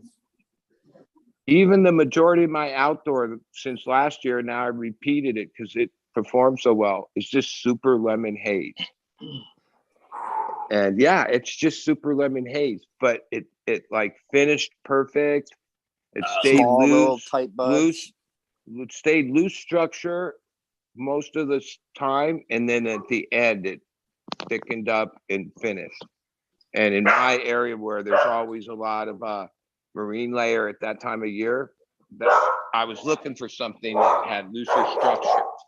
And I 420. tried like a bunch, and that one performed the best, and then I kept it for this year. Yes. So Eagle, That's 420. Yes, sir. on the Dank of Anthony. How's that going? What's up with that? We are close to start Real dealing close? that out. I know my beans are drying. Smileys, I believe, are like a weekend in drying. There is the email for people that want to get on that list, dankofanthony@gmail.com. For the people that want to get on that list to grow out that string. It's So if you want to get on there, yo, Oh, that's awesome. earlier the better. I like Earlier that, the man. better. I'll get all over that shit. How you feeling, Johnny? I'm Look feeling like- pretty good. Yeah, I was gonna say you look like you're doing. Your plants are looking really good, dude. Yeah, I got a lot of rest. Did you see that? It kept pausing on me and shit. You know, I didn't know if anybody saw Dude, that shit's. Yeah. Everything looks lush. Yeah, I'm eventually Johnny's gonna go Earthbox all the way. Yeah. Is that what you're using? Well, I got 5 plants in the Earthbox, and the ones that are in the Earthbox, man, they just rock. You know. So Do you watch that guy build a soil, Yeah. Johnny? Yeah, because like he does it where he's showing you all these bed and 30 gal, and I guess we're season 3 or 4, but consistently those earth boxes, like holy moly, man, he gets some crazy results out of the earth box. My They're Earthbox, convenient. I'm just absolutely blown away. The last harvest that I got 85 grams out of the Mendo Loco, and I got 95 out of the which one was that? Fucking that last hit, fuck yeah. Out of the Maureen's mustache, and they were so close. You know what I mean? In the same pot. You know, it was just amazing, and they both grew absolutely amazing. And what do you think that is, Johnny, why do you think that happened? The volume of soil? Mm-mm. You know Dude, what I it couldn't is? tell you really, but it's got worms in it too. Well, what it worm is, power. It's like it's a living bed. did you have it like he does, where he has that plastic cover over the top of it, and you Well, covered the top? I'll show you what my living bed looks like. Because his one, the company that sells it or whatever, that's part of the thing, the elastic thing that goes over the top. Mhm. And See what I got over when the he top of my shows, bed? like this year, he's showing like, yeah, he calls them feeder See what I roots, got? but literally his roots are so crazy they're coming up. How you got that set up, Johnny? Walk us through the setup of that real quick. Well, Yeah, like the size of the toad. yeah. Well, the size of the toad, it's like a 40-gallon toad.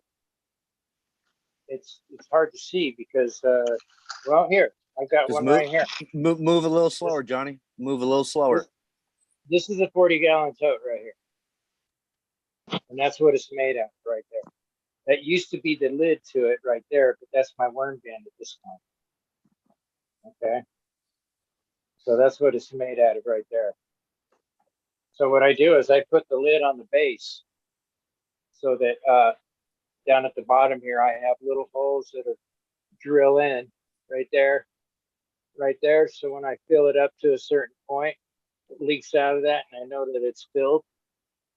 But Yeah. the way I got this set up, I've got actually carrots right here, and I've got other types of plants and It's and like a little kale. volunteer. I'm not even sure what the fuck that is.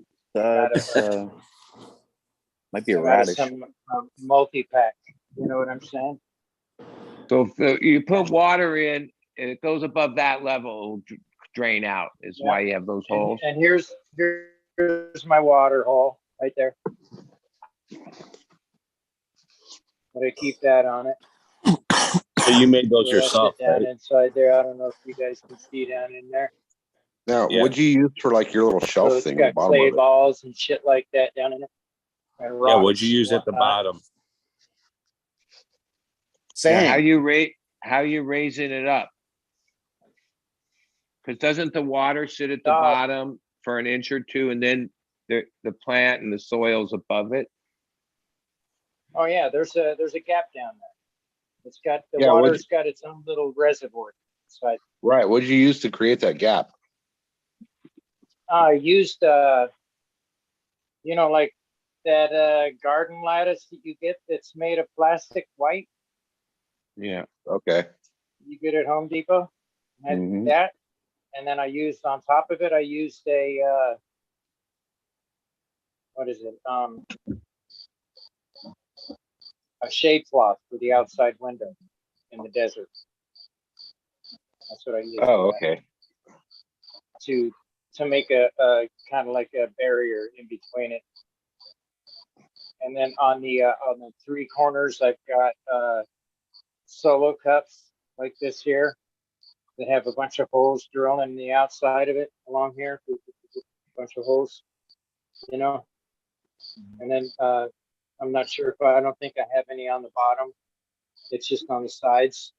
And then I got that pack full of cocoa core. And so I have that in 3 different holes, and then in 3 different corners. And then on the 4th corner, I have this here, which is the water. It's where I feed it. And then I just put a microgoon came out and helped me set up a bunch of soil, and I use that soil that I use that we mixed up, and I loaded this thing up with it. And the veggies are just freaking crushing it in here, I'm wondering what.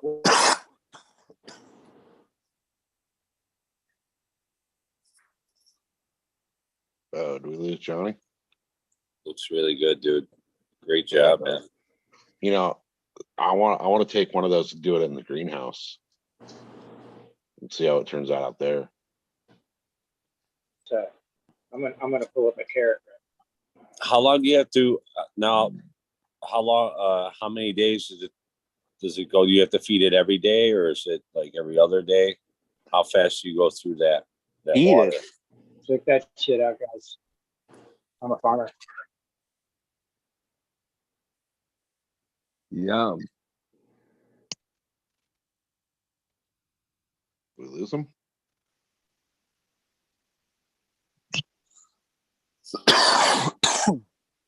You lose them. Yep, you're not allowed to show carrots on YouTube, man. Violation. Right? Yeah, you can't show those in the wrong. Man, that shit, I keep losing. Check it out. You see my Can't show the carrots? truth. Yeah. Cool, Johnny. That's cool. Nice. Right on, huh? Do you have to fill those every day, those boxes, or is it every couple days? What do you mean? Oh, yeah. Every day I come in and I moisten the top because I don't have a cover over the top to keep the moisten on the top. You know what I'm saying? To keep the action. So every day I come in and I put a 2/3 of a gallon of water on the top just to moisten it. I'll put a 1/3 of a gallon on one side and a 1/3 of a gallon on the other side. Then I put a 1/3 down inside here. So basically it's a gallon a day. Okay. But I mean, if you fill those up, you could go away for a day or two or three, right? No problem. Or he's Johnny 5. Lose ya? Nope. No, yeah. Seems like every time I step inside the fucker, it goes out. But anyways, this here is the gooey musk of Miranda Family Farms inside the earth box, the new one that I built. And I built the new one just a little bit differently. I used clay bricks instead of rocks down inside of it. So I wanted to get the action of the clay mineral within it. You know what I'm saying? Hey, Johnny, what's that one? What's that plant? This one right here is a very special plant. Yeah, it looks special. Right I like the here. 3 leaves. Yeah, this one right here is the Crazy Uncle Josh by SoCal. Hey, SoCal, what's in that? Very unique flavor. The taste, it's really awesome. It's super frosty. It's just an amazing strain. That one is Mendo Loco mixed with Joshua Tree. And the Joshua Tree, what's that one? Joshua Tree was sour strawberry and Mickey Kush. Sour strawberry from Bog? I'm not 100% sure. That the Joshua Tree came from Amelia Lavender, who passed it to Sub, who passed it out. So I have very limited information on that, other than that what was told by Sub. I'm pretty sure Subby worked with Bog Sour Strawberry. I think it's in the Zinger too. Not too sure. I know he worked with it. Well, that wasn't bred by Sub. What's that? I just said that wasn't Sub's gear though. I mean, I don't know. That was Amelia Lavender. The reason that one got named Joshua Tree is because that's where, when Sub was on his way to Arizona, he met up with Amelia Lavender in Joshua Tree, and she passed him all those seeds. So that wasn't an actual Sub creation. Well, how many are? Right. But I'll tell you what, that Joshua Tree was phenomenal. It was 100% smelled and tasted like you're chewing on a stick of juicy fruit gum. Nice. Yeah, old school juicy fruit. I remember that strain, man. And then the Crazy Uncle Josh has a nice flavor, kind of like the beech nut strike gun, the zebra gum. A little bit spicier, tangier. You guys hear me? Yeah. Washing my carrots. Eagle, do you know anything about the sour strawberry? That Subby used?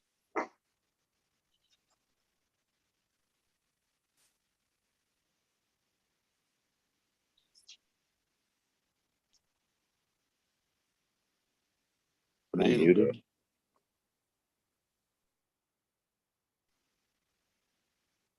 He's in the shitter or something, probably.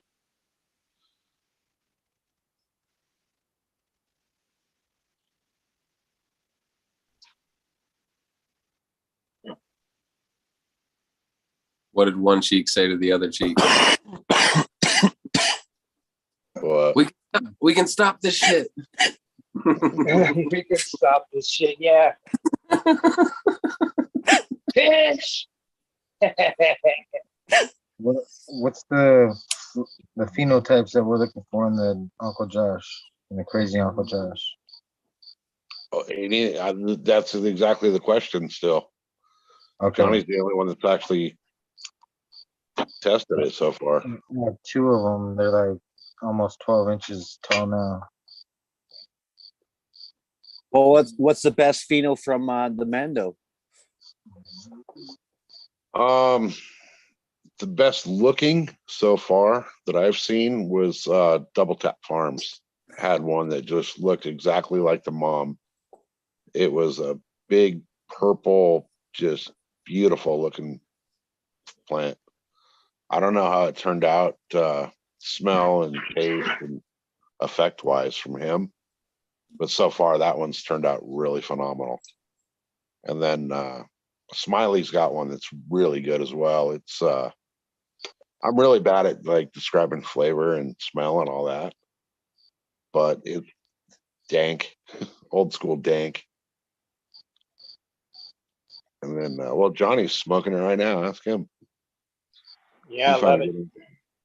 Definitely old school day. It's got really dense buds.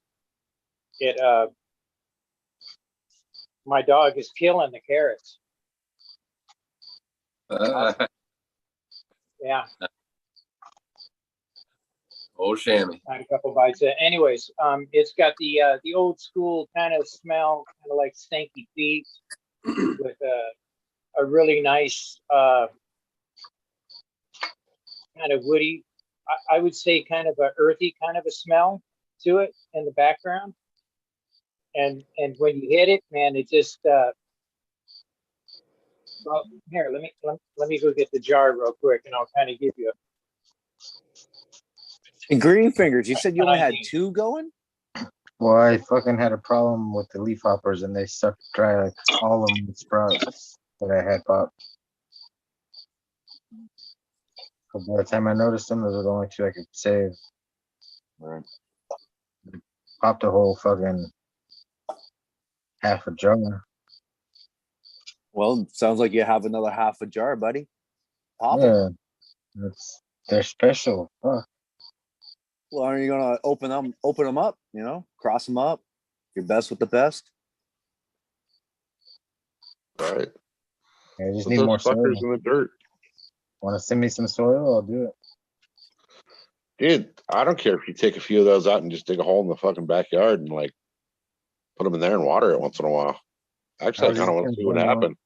I'm just gonna bundle them all together like I do with mine when I'm hunting a small batch and throw them in one pot and 130 gallon together, like a handful. Yeah. And Green fingers. You're gonna have to start using all that Chihuahua fucking drop-ins, man. Gotta start making compost with that, dude. No, the pigeons and all the birds around here, they make it disappear pretty quick. I'm like, man, their shit's disappearing overnight. Like, what the fuck? Well, then you're gonna have to start using fucking pigeons. Then you're gonna have to start trapping the pigeons and using those fuckers as compost. Yeah, got to do something, man. Make soil, baby. Come on. I got two of them in my garage making babies. Go have some swab, huh? Fancy. The swab house.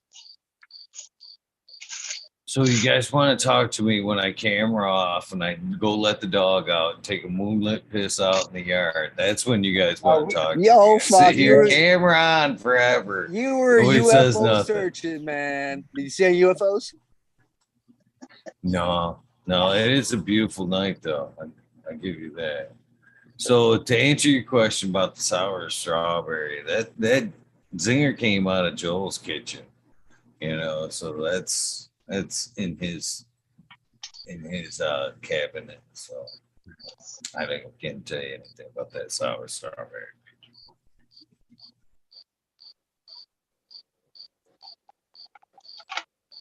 Thanks for nothing. Uh-oh. That's what the question was. Oh, well, thanks for that. Wow. Man. Really? Canadian, that's Oh. how What you smoking on? You That's smoking on auto deep. too? That's deep. Oh, right. Canadians being Man. nice. Twisted I on the think- way out. You know, Come I on was thinking earlier today, Major. I think you're a paid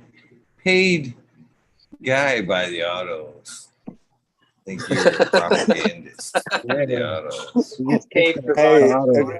you need the fire. Grow an auto, baby. You talk all the smack about them, but I really think you're trying to just put it out there, keep it constant. You know You've what I got mean? an auto company. Subliminal.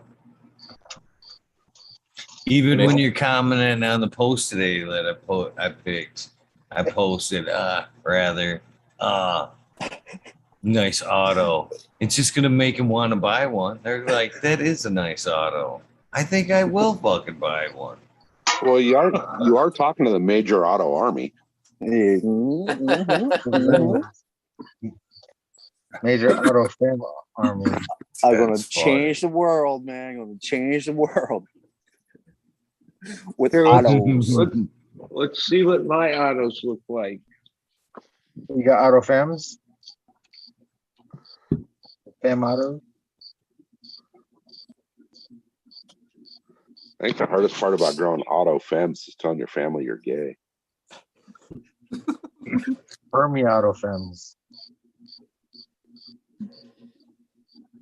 They permed all the way out. I like my new name. Major 420 auto army. That fucking has a ring, bro. Oh, yeah. I could remember it now. The auto army. Yep, it's coming, man.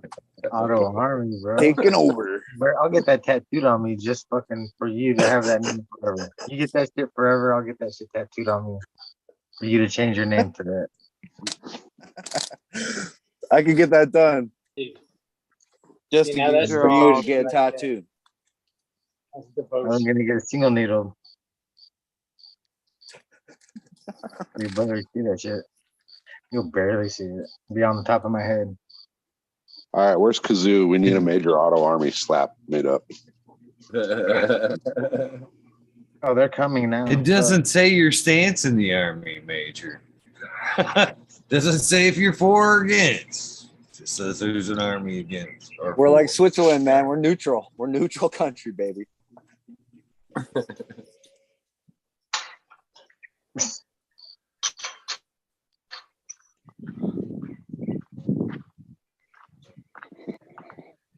Crickets.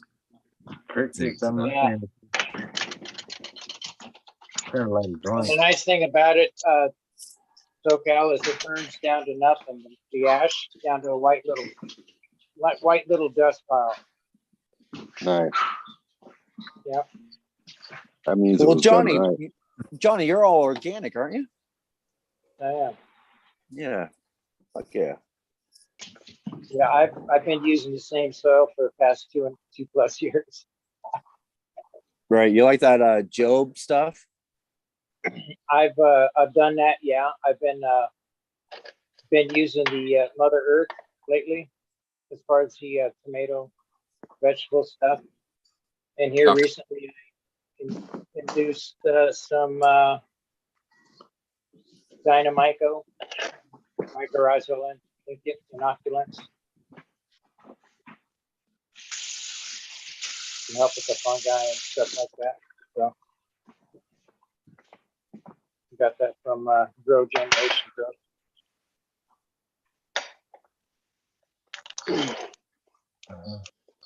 I don't So, know if I yeah. believe in that all that fungus talk.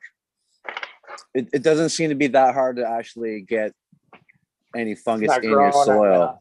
right? As long as you keep that certain moisture level, you almost have like mushrooms growing automatically. Hey, At that least. reminds me.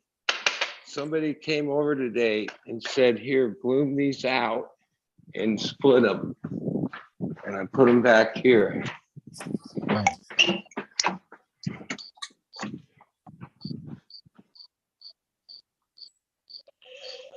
That bloom. So you're talking about some boomer. Oh, nice. Mhm. Zoom zooms. Yeah. Yeah, I should do that. this is this friend of mine's friend who I gave him some mushrooms like 6 months ago. And he said he took one of the caps and followed everything he could figure out on YouTube. And then that's the results. And Oh, so he he got scores at it. inoculated it. He inoculated it on April 26th. And then the mycelium, yeah, it's pretty good. It's thick and took over, and it doesn't look contaminated, but I don't know. And he didn't know much. Like, he just learned, but it looks like he figured it out. We'll see. I guess I'm supposed to be looking in the next few days for the first sign of the shrooms to pop up. And there's Is there some any- crazy, like, wait, I think they're albino penis envies, or wait, hillbilly albino or something like that. I don't really remember what I gave him. But it was one of those fancy new ones. Very cool, man. Hey, the guy, he's a public defender in the county, Riverside County, for 30 years. Today, he knows me. I love hearing about cases. I probably know the guy. If I went to school, I probably would have been a lawyer. I like that shit. But he said that, I didn't know this, but the checkpoint, which SoCal and people from around here know, on both the coast and out here where I live on the freeway, there's a border checkpoint, like whatever, 50 miles from the border. And they just wave you through or whatever, but sometimes they bust people. So his client today, 30-year-old Mexican guy. Oh, and he had his wife and a baby in the car. Got caught there with 20 kilos of meth. And so the deal is he would get 4 years for the smuggling charge, and he gets between 8 to 12 years enhancement for the weight. So he says, and now here's the kicker. Unless it's a violent strike case, you don't go to prison anymore in California. So he'd be doing like 8 to 12 years in the county jail, because that's where they house people for like less than a violent felony at this point. Welcome to Which California. I don't know. Yeah, I mean, that one thing, like, jail isn't meant to do more than like a small period of time there. So to leave somebody in there for 8 years, that's like torture. That's kind of the But that's point. the way they do it. And then he explained the whole thing, like some of the stores are closing at the outlet malls because, yeah. Well, okay, she's a public defender. So since the we come back from COVID, the stores, they might bust somebody and get them arrested for shoplifting, but then they no longer come to court. So case gets called and they need the witness. That's the security guy in the store, and that, no, the stores, in unison, meaning like all the stores have decided, yeah, we're just not going to send people to court. That's too much money or waste of time. Because even if you get the conviction, it's just a misdemeanor. And if people are being held in the jail for 8 years, that means people that have small sentences are getting kicked out, like they're not even holding them. So yeah, they decided just not even to basically prosecute anymore. Yeah. And it's not because the court's not ready to prosecute. But that's The up to like stores, the $1,000, right? There's a limit to that. Then you get prosecuted. Yeah, and either an or is a misdemeanor. Right. So like some of the cases are, it doesn't mean the store's just going to let you do it. So a lot of the cases get more complicated where, oh, if you even obstruct or try to get away from the store security, oh, well, now they got some other charges that involve that. God forbid that they felt threatened by you or something, you know? So then it's not just a theft, it's that you bulldozed your way out the door. You know what I'm saying? And now it became physical. And then they add, it all depends what they want to do with you. You know, if you look like a menace to the community, they're going to lock you up. Well, I thought justice and law is blind. Yeah. It's funny I how the mean- judges can see you though. Blind to justice. Well, it's Well, no, a the mess, thing is, man. like, I'll tell you this. I sat through a lot of court during my wife's murder trial. Some days we get called in the morning and it would just be a continuance. Some days they wouldn't call us till later. So I'd sit through cases. You see and this was at the stage when we were at the arraignment court. So you'd see like the day-to-day monotony. And there were days, and I would talk with the DA on the way back up to the office. And there were a couple times where I witnessed like 4 or 5 hours of this, and there wasn't a criminal thing. Oh, crimes had taken place, but it was mental illness. And it weren't fakers, like the people that they had in custody and the situation and their record and what the judge was trying to figure out how to help the person or whatever. It wasn't some of it homeless. I don't even know. It wasn't crime. It was mental illness. Like that. There were days where that's all you saw, mental illness, right? You didn't see like, oh, well, yeah, this guy was obviously on drugs and stole shit, or this person was a home burglar. Nope, it was all mental illness. And then you realize, yeah, like what the fuck are you gonna do with all that? There's no way to help these people. the way it's working lately in California is that if I were to get in my truck right now, drive over to Buddy's house while we're all watching this on the show, and fucking just do a home invasion and take every fucking thing he's got in his house, I'm not going to really get in too much trouble. Now, if I punch him in the mouth on the way out the door, I'll get a bigger charge for that than I would for breaking in his house. No, wait a minute. Wait a minute. No, wait. Home invasion is an actual level of armed robbery. No, just that you invaded and there was a threat to violence. Even the idea that I could have protected myself, that makes that like a higher crime than burglary, right? Like, so there is levels, and right, but you're still don't gonna get get a slap caught. on the wrist for it. I'll tell you one thing. One of the crimes that still holds serious penalties, and I live in an area where it is an issue because it's a lot of retired people. Sometimes we've had periods of time when there was like reports of multiple home invasion robberies, right? Because it's like a rural area and easy targets, right? In America, yeah, I don't know. they There's an easy target. Aren't you guys all allowed to have guns? Yeah, no, there's yeah, but like, look, I could tell you my own personal experience, right? Which is one of the reasons I stopped having booths and competing and being involved in high times, because even in the year before, I forget who, what, where, but there was already stories of people that got like tailed and followed home. from the event in San Bernardino, which for a while there was like, so this was back in 2015. And yeah, we were sitting there one night and it was a warm night. So the back sliding glass screen was closed, but that wasn't locked or anything. And we were just watching TV.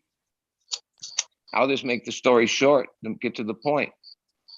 I'm like a non-gun person. I've never even shot a pistol. Maybe my dad's, I shot a 22 once. Like, so it's not like I don't give a shit about guns, but, and because I had a felony from the time I was before I was even an adult, I can't have a gun license. And so I've just never, I'm not a gun person, whatever. But the way it happened, these people were professionals. They had like 2 lookout cars, radios, 3 guys inside. Even how I know it came from that event was some of the things that they said they knew, because, well, this could be a long story, but there was like a weird time. Most of the time there was like, yeah, there was a lot of money. That particular moment, there was like $214 on the counter. They couldn't believe it.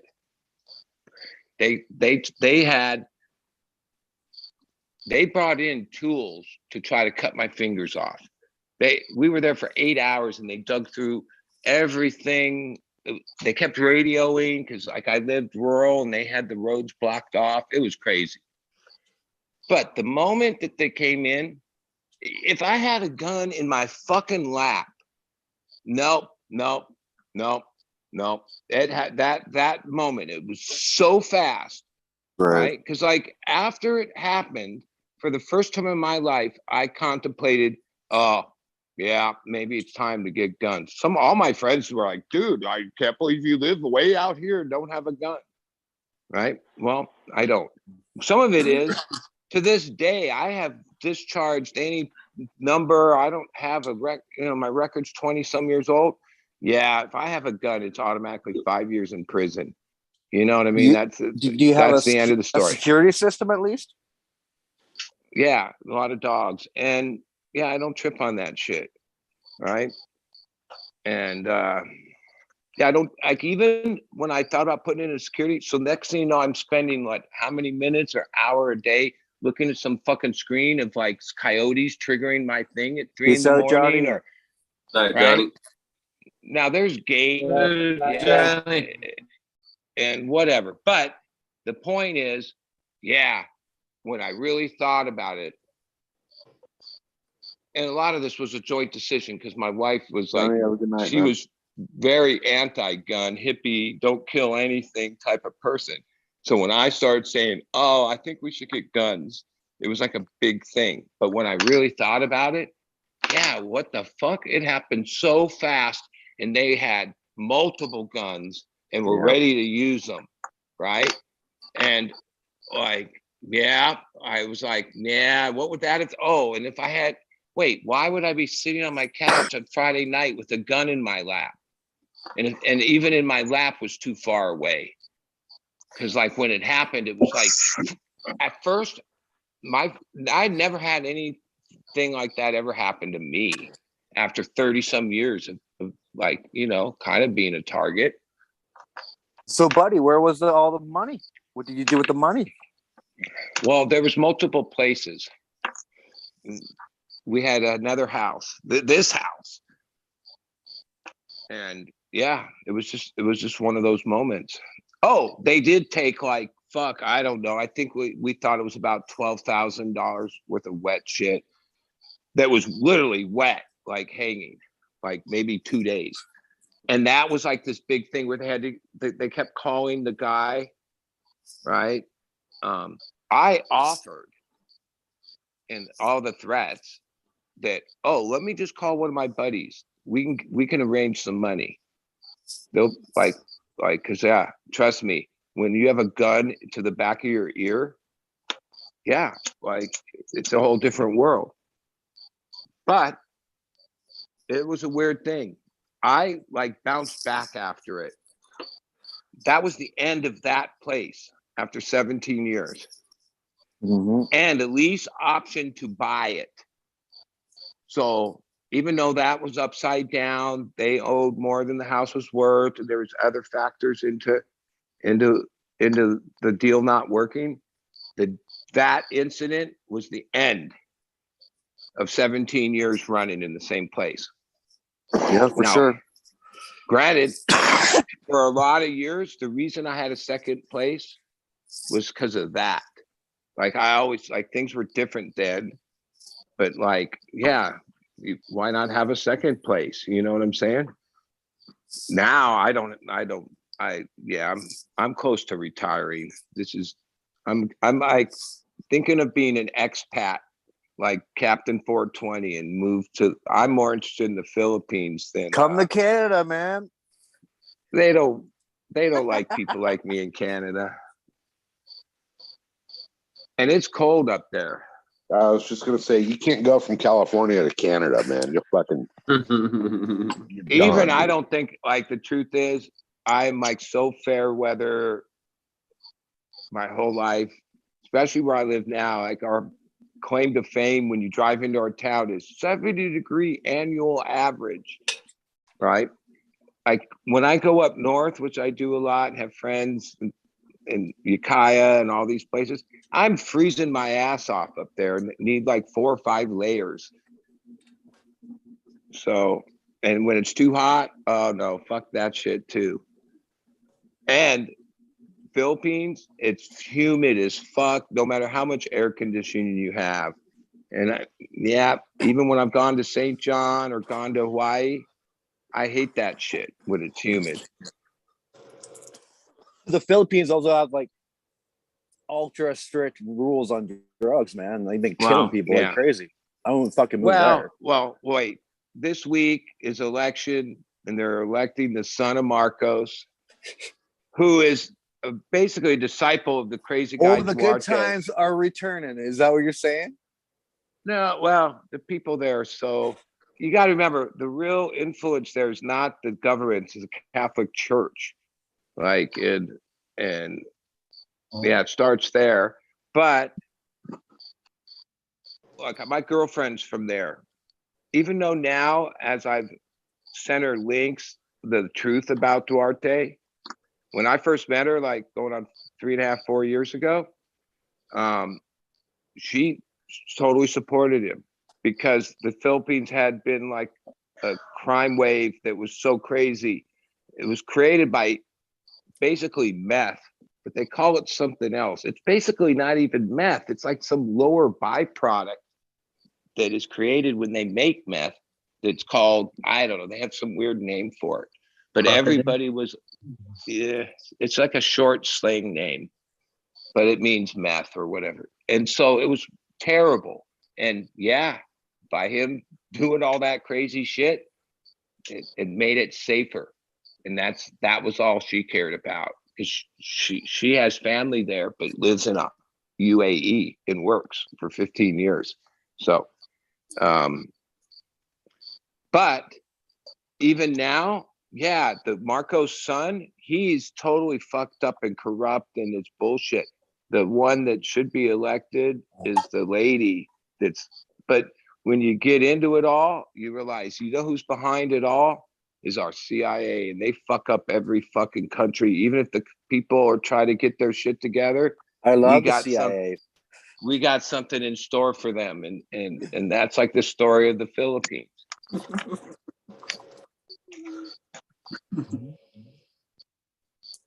What are you smoking on, Blind Cat? Looks like a cannon. This fucker's not lighting right, but No, it looks a little wet, man. Dark ash. Gotta let that dry out a bit more. Dude, it looks like it's a kind of second hard to light generation. a tree like that, though, dude. It's a second generation. That's why it's all fucking.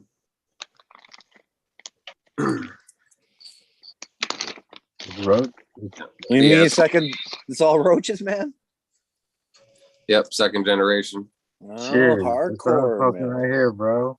Same Just trying shit. to save some fucking. I don't have to. I have plenty of fucking fresh weed, but Yeah, so do I. I was just like, fuck it, I'm gonna smoke all these roaches right now. I still smoke all my tails. I catch a lot of shit for that, man. I used to jar them all up and fucking save them for no fucking good reason. Then they just got wasted, or I'd give a fucking pound of them to somebody that fucking was in need or whatever. That's my Fucking, but story. now I'm just back to smoking them now again. I'm just like, fuck it. Well, No, buddy, man, I that's quite the fucking story, dude. That was a fucking awesome story, dude. no, Unfortunately, you did get ripped off. Oh, but you know, like I say, I Yeah. bounced back, but actually my wife, who was like this hippie that lived in this bubble, it fucked her up. It did. It like, yeah. Like it scared her and she didn't get over it.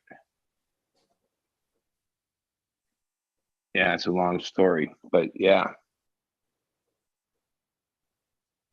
I knew a couple of they're pretty cool people. We eventually got to know them, and eventually they stayed at our place when we left, and we gave them keys and shit.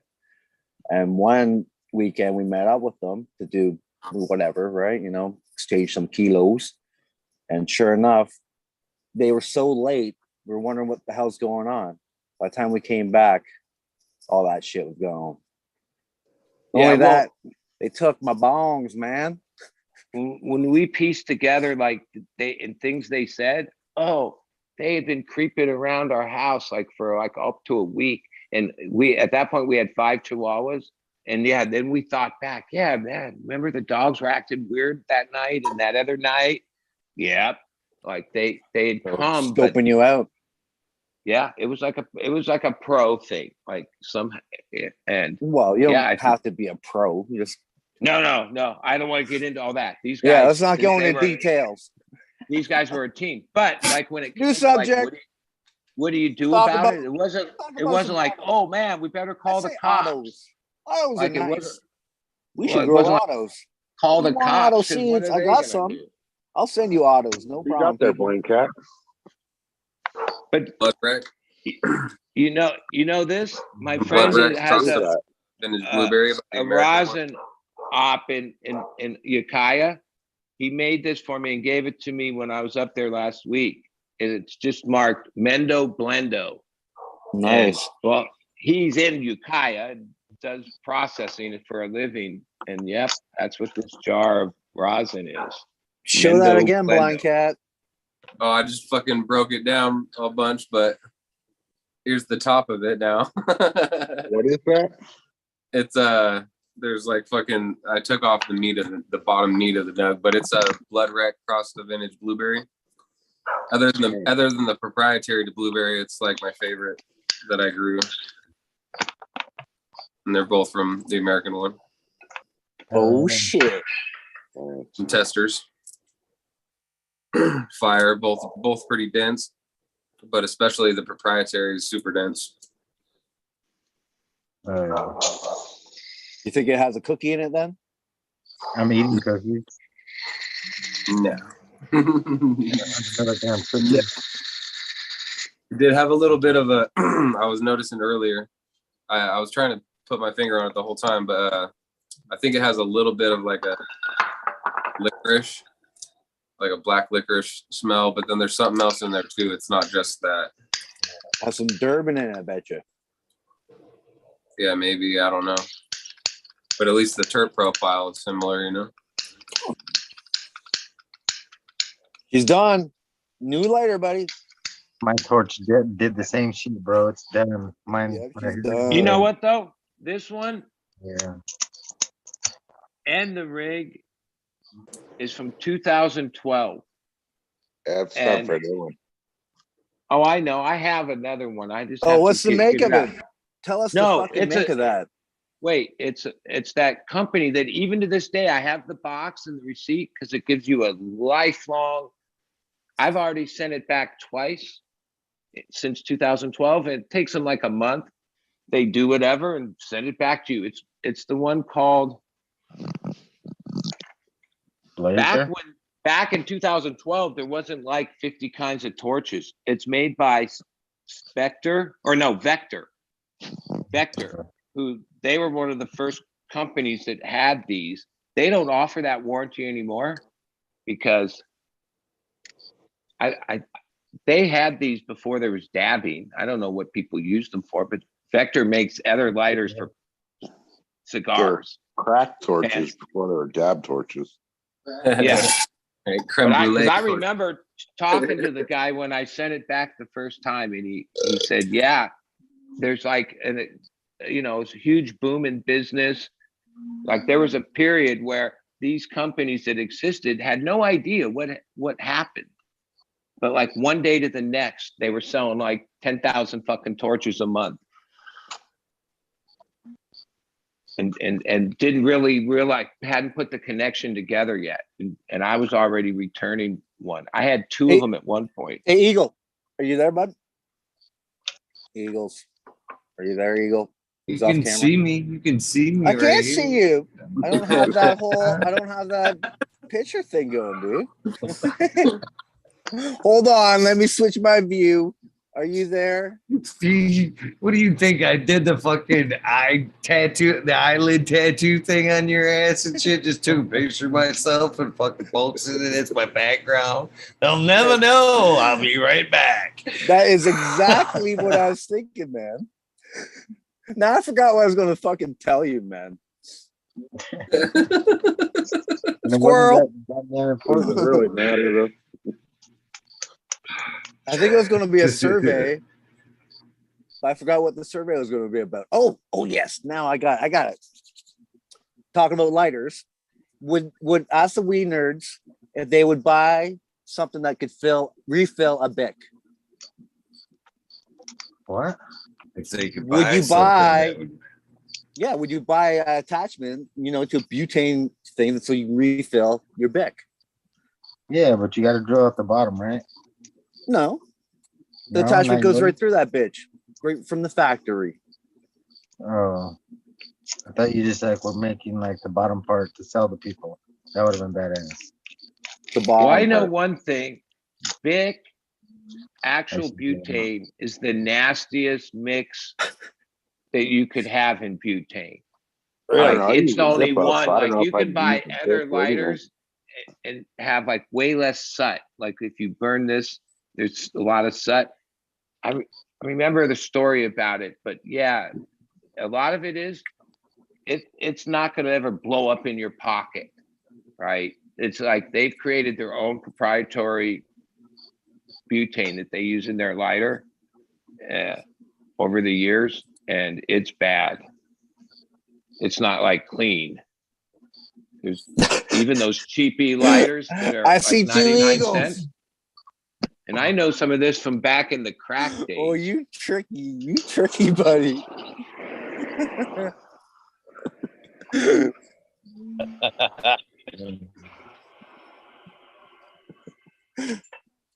Fixie Eagle. It's only that easy to apply. Too funny. What? Oh. I'm surprised out of all the, because I have open invitation and anybody can come to any of the shows I go to. The only guy that's taken me up on it is fucking Captain 420. He's come out twice. We partied hard, real time partying. Actually, another guy that I met on here, SoCal Matthew, he came too. The fake SoCal. Yeah. But there's shows coming up. We're at Dodger Stadium on January 10th, and Government Mule, who I'm friends with Warren, and his manager's my good friend. He's at Humphreys, which I get free tickets and whatever, and up in Ojai the following days. So what's everyone smoking on, man? Cannabis, bro. They're smoking on weed. You're smoking on Roach and Roach. You got two Roach smokers. Roachity roach. I'm not. Which is- No, I ain't smoking no roaches no more. I know mine's already Put done that too. down. Which is almost the same as an auto. No, it's nowhere near No, as I'm bad as just an auto, joking. bro. I have to admit, it's not as bad as an auto. You gotta admit it's less because it's definitely heated up, right? So a lot of that stuff It's so good though, because it gets you so much higher than evaporated away, man. like Yeah, I guess super- something might be trapped in that weird resin stuff, right? like gooey resin that's just killing me faster. I don't know. We were all out of weed before. Remember cleaning your pipes, right? Heating them up, burning that black shit, get a little buzz going. There's my resin. The old pool right metal there. pipe, having that Look at fucking that metal shit. scraping in your bowl that you were smoking. I open that. Same thing as an auto, right? Resin for days. Oh, that just brings back like, Dude. what the fuck? Smoke it. Horrible memories. Horrible memories. Dab it. Dab It's it, back. green I can fingers. remember a period in my life where I would have probably smoked that shit, but it's a bad dream now. I smoked it while I was waiting for this to dry, like last week. Like I was like, let me just dry it right. I don't want to smoke it wet. Like I want to dry it right. It's still not dry all the way. Now, Still burns. Eagle, what's the name of the machine that you say works really good at quicker drying that you have? Oh, I use the My Herbs Now machine. It's the one I And you think, because like over the years, I maybe nothing like that machine, but tried every trick we ever could think of to try to make things dry. But ultimately, nothing is better than just that 2 week 60/60 or something around there. Like I can't imagine some device could do it quicker and it be same quality. I don't know. I swear to you. I swear to you. It definitely, he's got tests. He's got, you know what I mean? It isn't just my opinion. There's other people that's tried it. Are He's you actually got familiar tests and shit. with this guy named Trichrome Ken Trichrome Ken? He's been like a cannabis guy. I remember this guy giving a panel in like 2000 something at High Times Cup, where that was when weed was still like 4,800 a pound. And he was talking about when weed is like $50 a pound, it's going to be a more valuable crop for terpene extraction. And here's why. Cannabis is unique amongst agriculture plants that terpene extraction is a major industry. Like rosemary, for instance, is farmed worldwide, and 90% of it goes into essential oil and terpene extraction. Its values, whatever it is. But so he had this whole thing. Well, I follow him, and he's very smart guy, always has innovative things to say. He has released this product. It's very expensive. Like you call them for a quote, they do the install, but it's called Velos, VELOS. And when you read the technical part of it, and this gets back to like cold trapping, which was like when BHO was more popular, there was like ideas and devices to cold trap to capture the terpenes like in the air, basically. And when you read his technical thing, he's got a device that dries and cures your weed in what I think it says 50% faster, and captures the aromatic, or the way it's described is, even the terps that are lost when you're drying it. I believe captured all these terps we're worried about are still going to be there, right? They don't dissipate that rapidly. Well, look, when your weed's drying and you smell it up and outside your house, that's terps that are now outside your house. Yeah, but you can't stop that, buddy. You can't stop the terps from leaving your weed. Well, you're saying a slow dry conserves the terps? Quick dry. I think it's a very expensive device. Oh shit, Red Pill, you're living to what are you up to, buddy? man? Let Red Pill go. Let Red Pill chime in. Come on, Red. Yeah, Let's we hear it. haven't Probably heard from Red knows Pill what all I'm night. talking about. He heard cold trap and he Oh, got yeah. excited. He got summoned. No, yeah, Trichome Ken or Trichome Technologies, whatever his thing was. Yeah, He's yeah. definitely one of, like, I would say, the people that was ahead of a lot of people when it came to Yeah. the Yeah. terpenes. Yeah, Exactly. But yeah, Well- his whole thing was the hooking up of a cold trap to a vacuum oven. Okay. Yeah. Because I know you're hip to shit. Type in or follow him on Instagram. Just in the last month or 6 weeks, he's released an advertising campaign for this thing called Velos. And read the technical thing of what it describes. It's tricky because it's proprietary and they're like, don't want anyone to know what the fuck it is, but it's an interesting thing. And I know that he's been developing whatever for a while. Like he's a serious guy.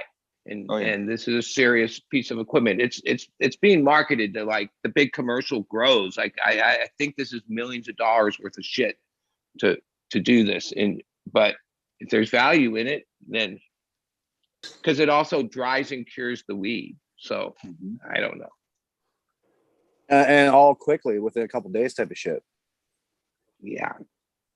It doesn't lose anything. Eagle, what do you I think don't of the know. herbs You'd now? have to read it. I don't.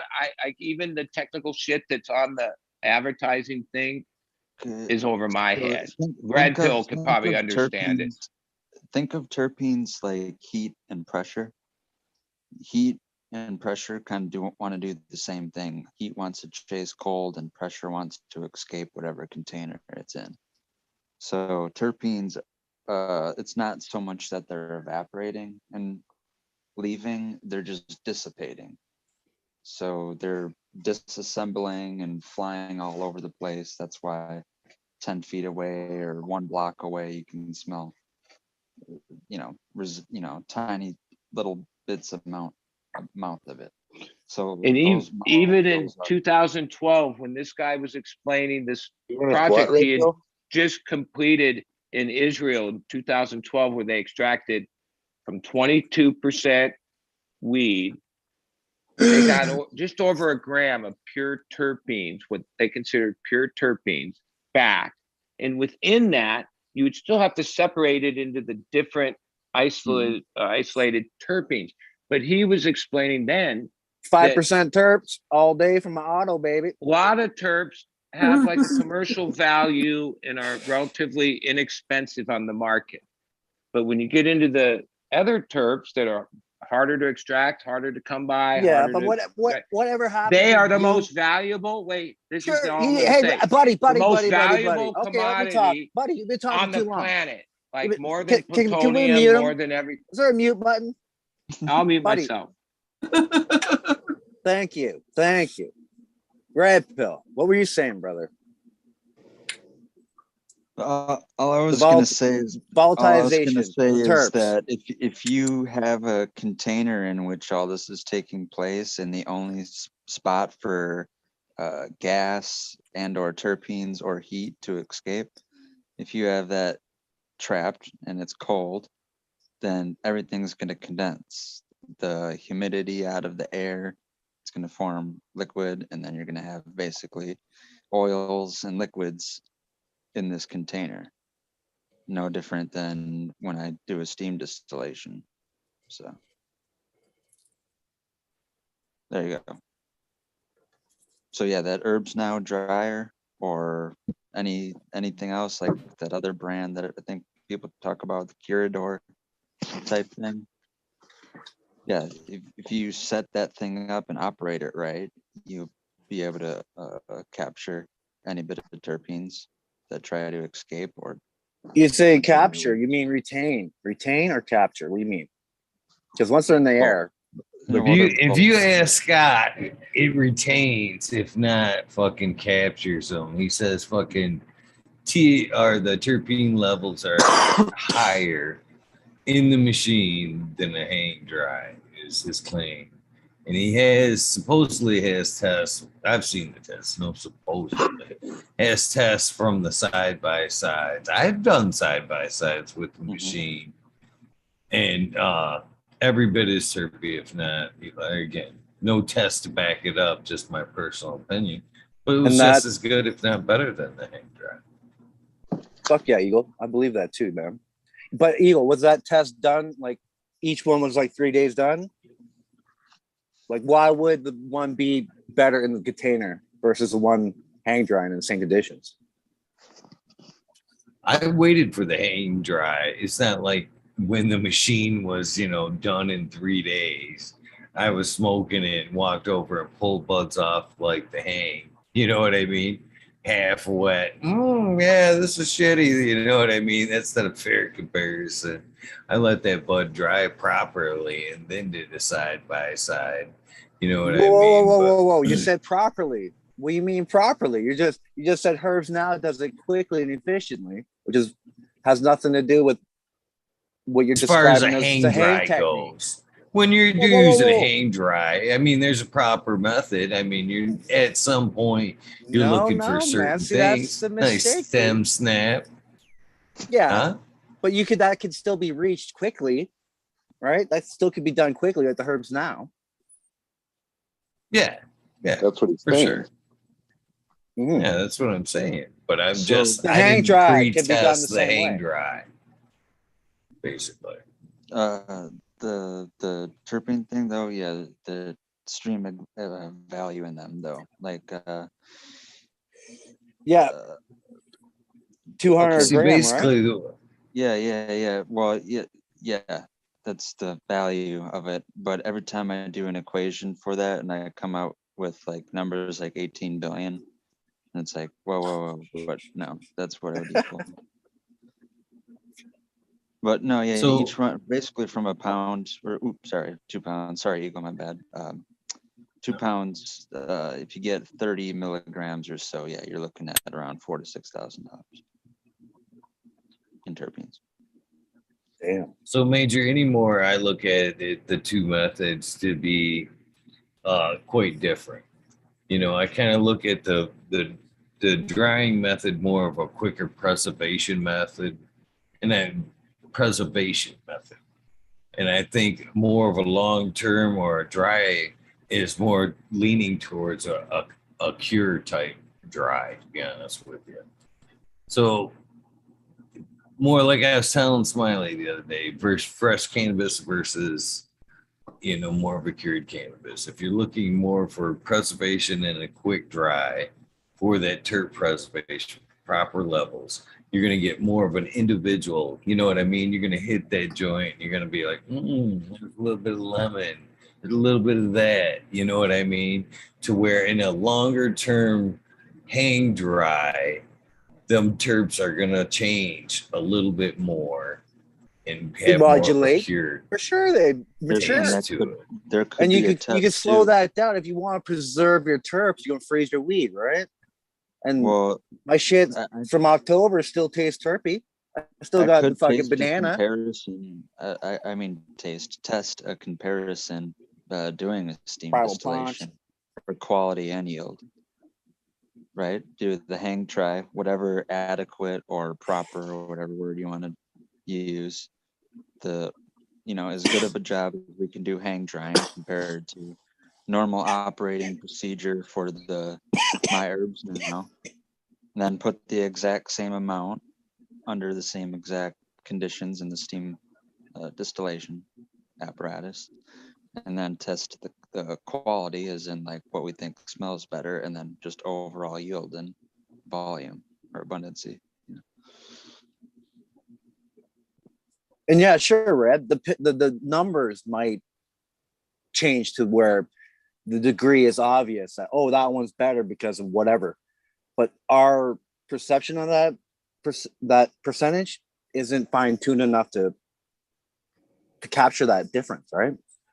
Our receptors are maxed out. We don't have to have, you can just smoke autos, man, and max out all your receptors, baby. Oh boy.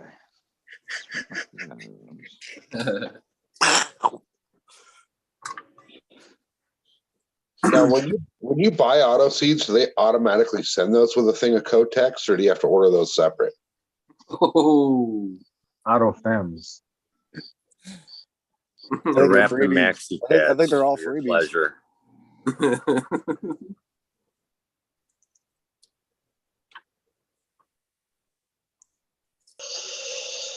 Crickets. Jesus Christ, Greenfingers. There's like 2 seconds and you haven't said shit for like an hour. So come Fuck on. off, What's your Canadian. question? What's your comment? Roach smoker? Roach turfs for days. Days. Even your roach has terps, right? I'm smoking regular weed now. Smoking some of this shit. It's store bought. It doesn't make it any better. Ooh, fancy. Is it worse? than you Is call it gelato? Farmer and the Felon. No, it's fucking Head Stash. It's just called Head Stash. That's how fucked up they are. I found a seed too. Well, it's not the names. Somebody aren't really kill that regulated. cricket, man. Which one? They're making babies. Stay green fingers, eh? That's part of the charm. You got to get used to it. It's gonna last all the way till fall. I have a scorpion I just found. My dogs were trying to eat it earlier. Just found it like on the street. Holy shit. Right over there. That's fucking crazy. I live around giant moose, fucking killer bears, rattlesnakes. I got things this I'd big. rather live here than your little fucking scorpions everywhere, man. Spiders. Little Fuck fucking that thing shit. this big will fucking sting you in your sleep and you'll fucking wake up with legs that big and be like, why the fuck is my shin as big as my thigh? It's like, what the fuck? Trips you out. Hey, is that a scorpion bite, or am I happy to see me? I was just gonna say, and when they get you right there, then you're happy for a week. You're like, yeah. That's when you go on know the what it dates, huh? feels like. Green fingers. Now I know what it feels like to get stuck in a zipper once in a while. It's like, damn, the zipper again? Fuck. You got a bleeder.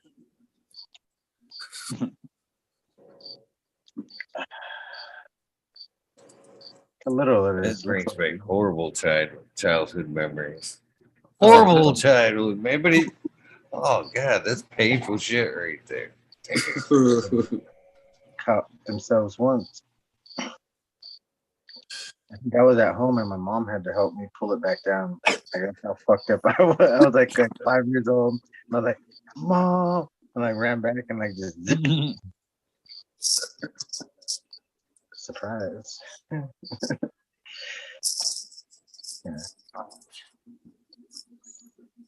501 button. Guys. Yeah, that's outro. That's the problem, though, button flies. Yeah, 501 button ups ever since then. Never had a problem. Never had a problem. Ever since 5. Yeah. Ever since 5, I was like, I want the button ups. They're so cool. Like I just lied and told my mom like they were cool. And like just because like I didn't want to get caught zipping my shit up again. Fucking ever. So you got 501 button ups on right now. I don't even got pants on right now, guys. So.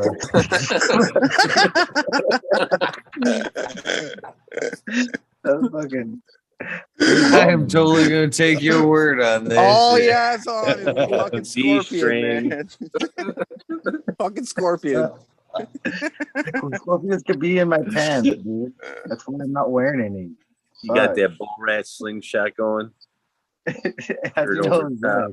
bad? Fuck. That's just another color, dude. Fuck, I gotta go change the purple one now. Fuck. Fucking no wonder that cricket's bitching and shit. He's like, put some pants on, man. Jesus.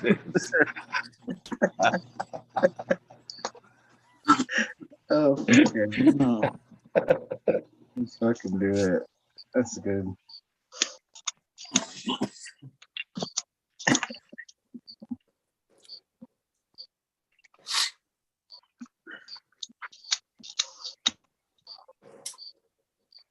Well, it is what, 5:32. Might as well call it good at the image I'm trying to erase of Robert, Mr. Green Fingers.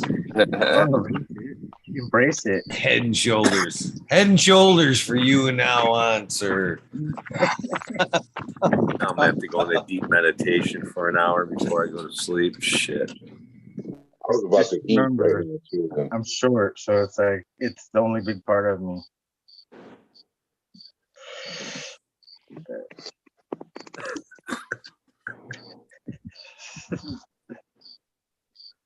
That cricket Okay, is with out that being smoking said, right now. I'm gonna get out of here before I get so killed. So, Hey, cheers, everybody. Thank you, Eagle. Chat. Have a great day, guys. Oh, we got you. Later, Stoney. All right, everybody. Everybody have a good night. Cheers, Eagle. Cheers, chat. Later, Green Peace Fingers, Red Pill. Everybody. yep. Peace out. I'm out. See you guys later. Had fun tonight. Cheers. Thank you, Red Pill. Yep. Always enjoy having you. I'm not so used to the fucking quiet Red Pill these days. We gotta get your phone looked at or something, man. I don't know. Literally, I'm so close to it. I'm like less than 6 inches away. It's right in front of my face talking to you. I don't know. Oh, Either way, we appreciate your participation, Red Pill. Yeah. no problem. No problem. All right. See you guys tomorrow. Peace. Have a good one, brother. All right, Eagle. I'll talk to you in the future. Enjoyed your wood. Well, thanks. Oh, thank you, brother. I appreciate you popping in. One last thing about the dryer is that's something cool for like a fucking novelty for like a smaller grow or good sized perpetual to where you're going to run a few of those dryers, but I could never see something like that catching on for like a large scale to where you're having like fucking semis fucking trying to dry fucking Well, canvas. some like of these that. commercial You know what I mean? drying chambers are being built basically to accomplish similar thing at scale. They're putting a lot of equipment into drying and curing at facilities more than like that's the new thing, like having a really tight drying chamber, totally climate controlled and everything. But yeah, I figure in the end, even when you guys were talking about it, I thought just like with fresh frozen, you're capturing certain things, like I guess they're called esters and a lot of things that in the curing process, and some of those go away fairly quickly. So if you could get it through a piece of equipment that in 3 days it was. Now you might lose some things on the back end, but there could be things you're capturing that amount of time hanging is losing. That's just my thought. So I just think that as far as that goes, the esters and the flavonoids and stuff like that are something that's being traded off for a higher THC content. No wonder they're fucking trying so hard to retain them. They're just not there as present as they used to be, I think. yeah. All right. I'll talk to you. But I appreciate you. Yeah. All right. Bye. Hey, bud. All right, everybody, go plant some seeds. Eagle. Fucking love you. Fucking high now. You guys made me laugh too much. Fucking. What was I saying? You were saying how you were just getting ready to go get some pants. And you'll see Oh, me fuck, tomorrow. that's why I can't remember nothing. Fuck. I'm damn remember. All right. Love you guys. Everybody. Love you too, brother. Why is it so hard to say when I just said the other stuff? If you have a good one, go get some pants. Later, man. With that being said, hopefully you guys have enjoyed the extended Weed Nerd World tonight. Unfortunately, it is too far gone, as am I. I am completely whooped. I don't even know how I'm holding my eyes up right now. So forgive me for the no shout outs this evening, but this shout out goes for all you guys, everybody who participates, hangs in chat, tells their story. It helps out with guests. There's so many people that do so much for me and this project. I am so grateful for you all. With that being said, if this is the end of your day, your journey should be at fucking 5:38. Go to bed. Yeah, I'll just play it. If it is, please get some rest. If this is the beginning of your day, your journey, take a little time for a little bit of self-love, a little bit of meditation along the lines of what I am hoping is a super amazingly prosperous Saturday. Take time to do something nice for somebody. Random acts of kindness do save lives. I'm a living, breathing example of that. With that being said, I am out of here. You guys have a good night. I will see you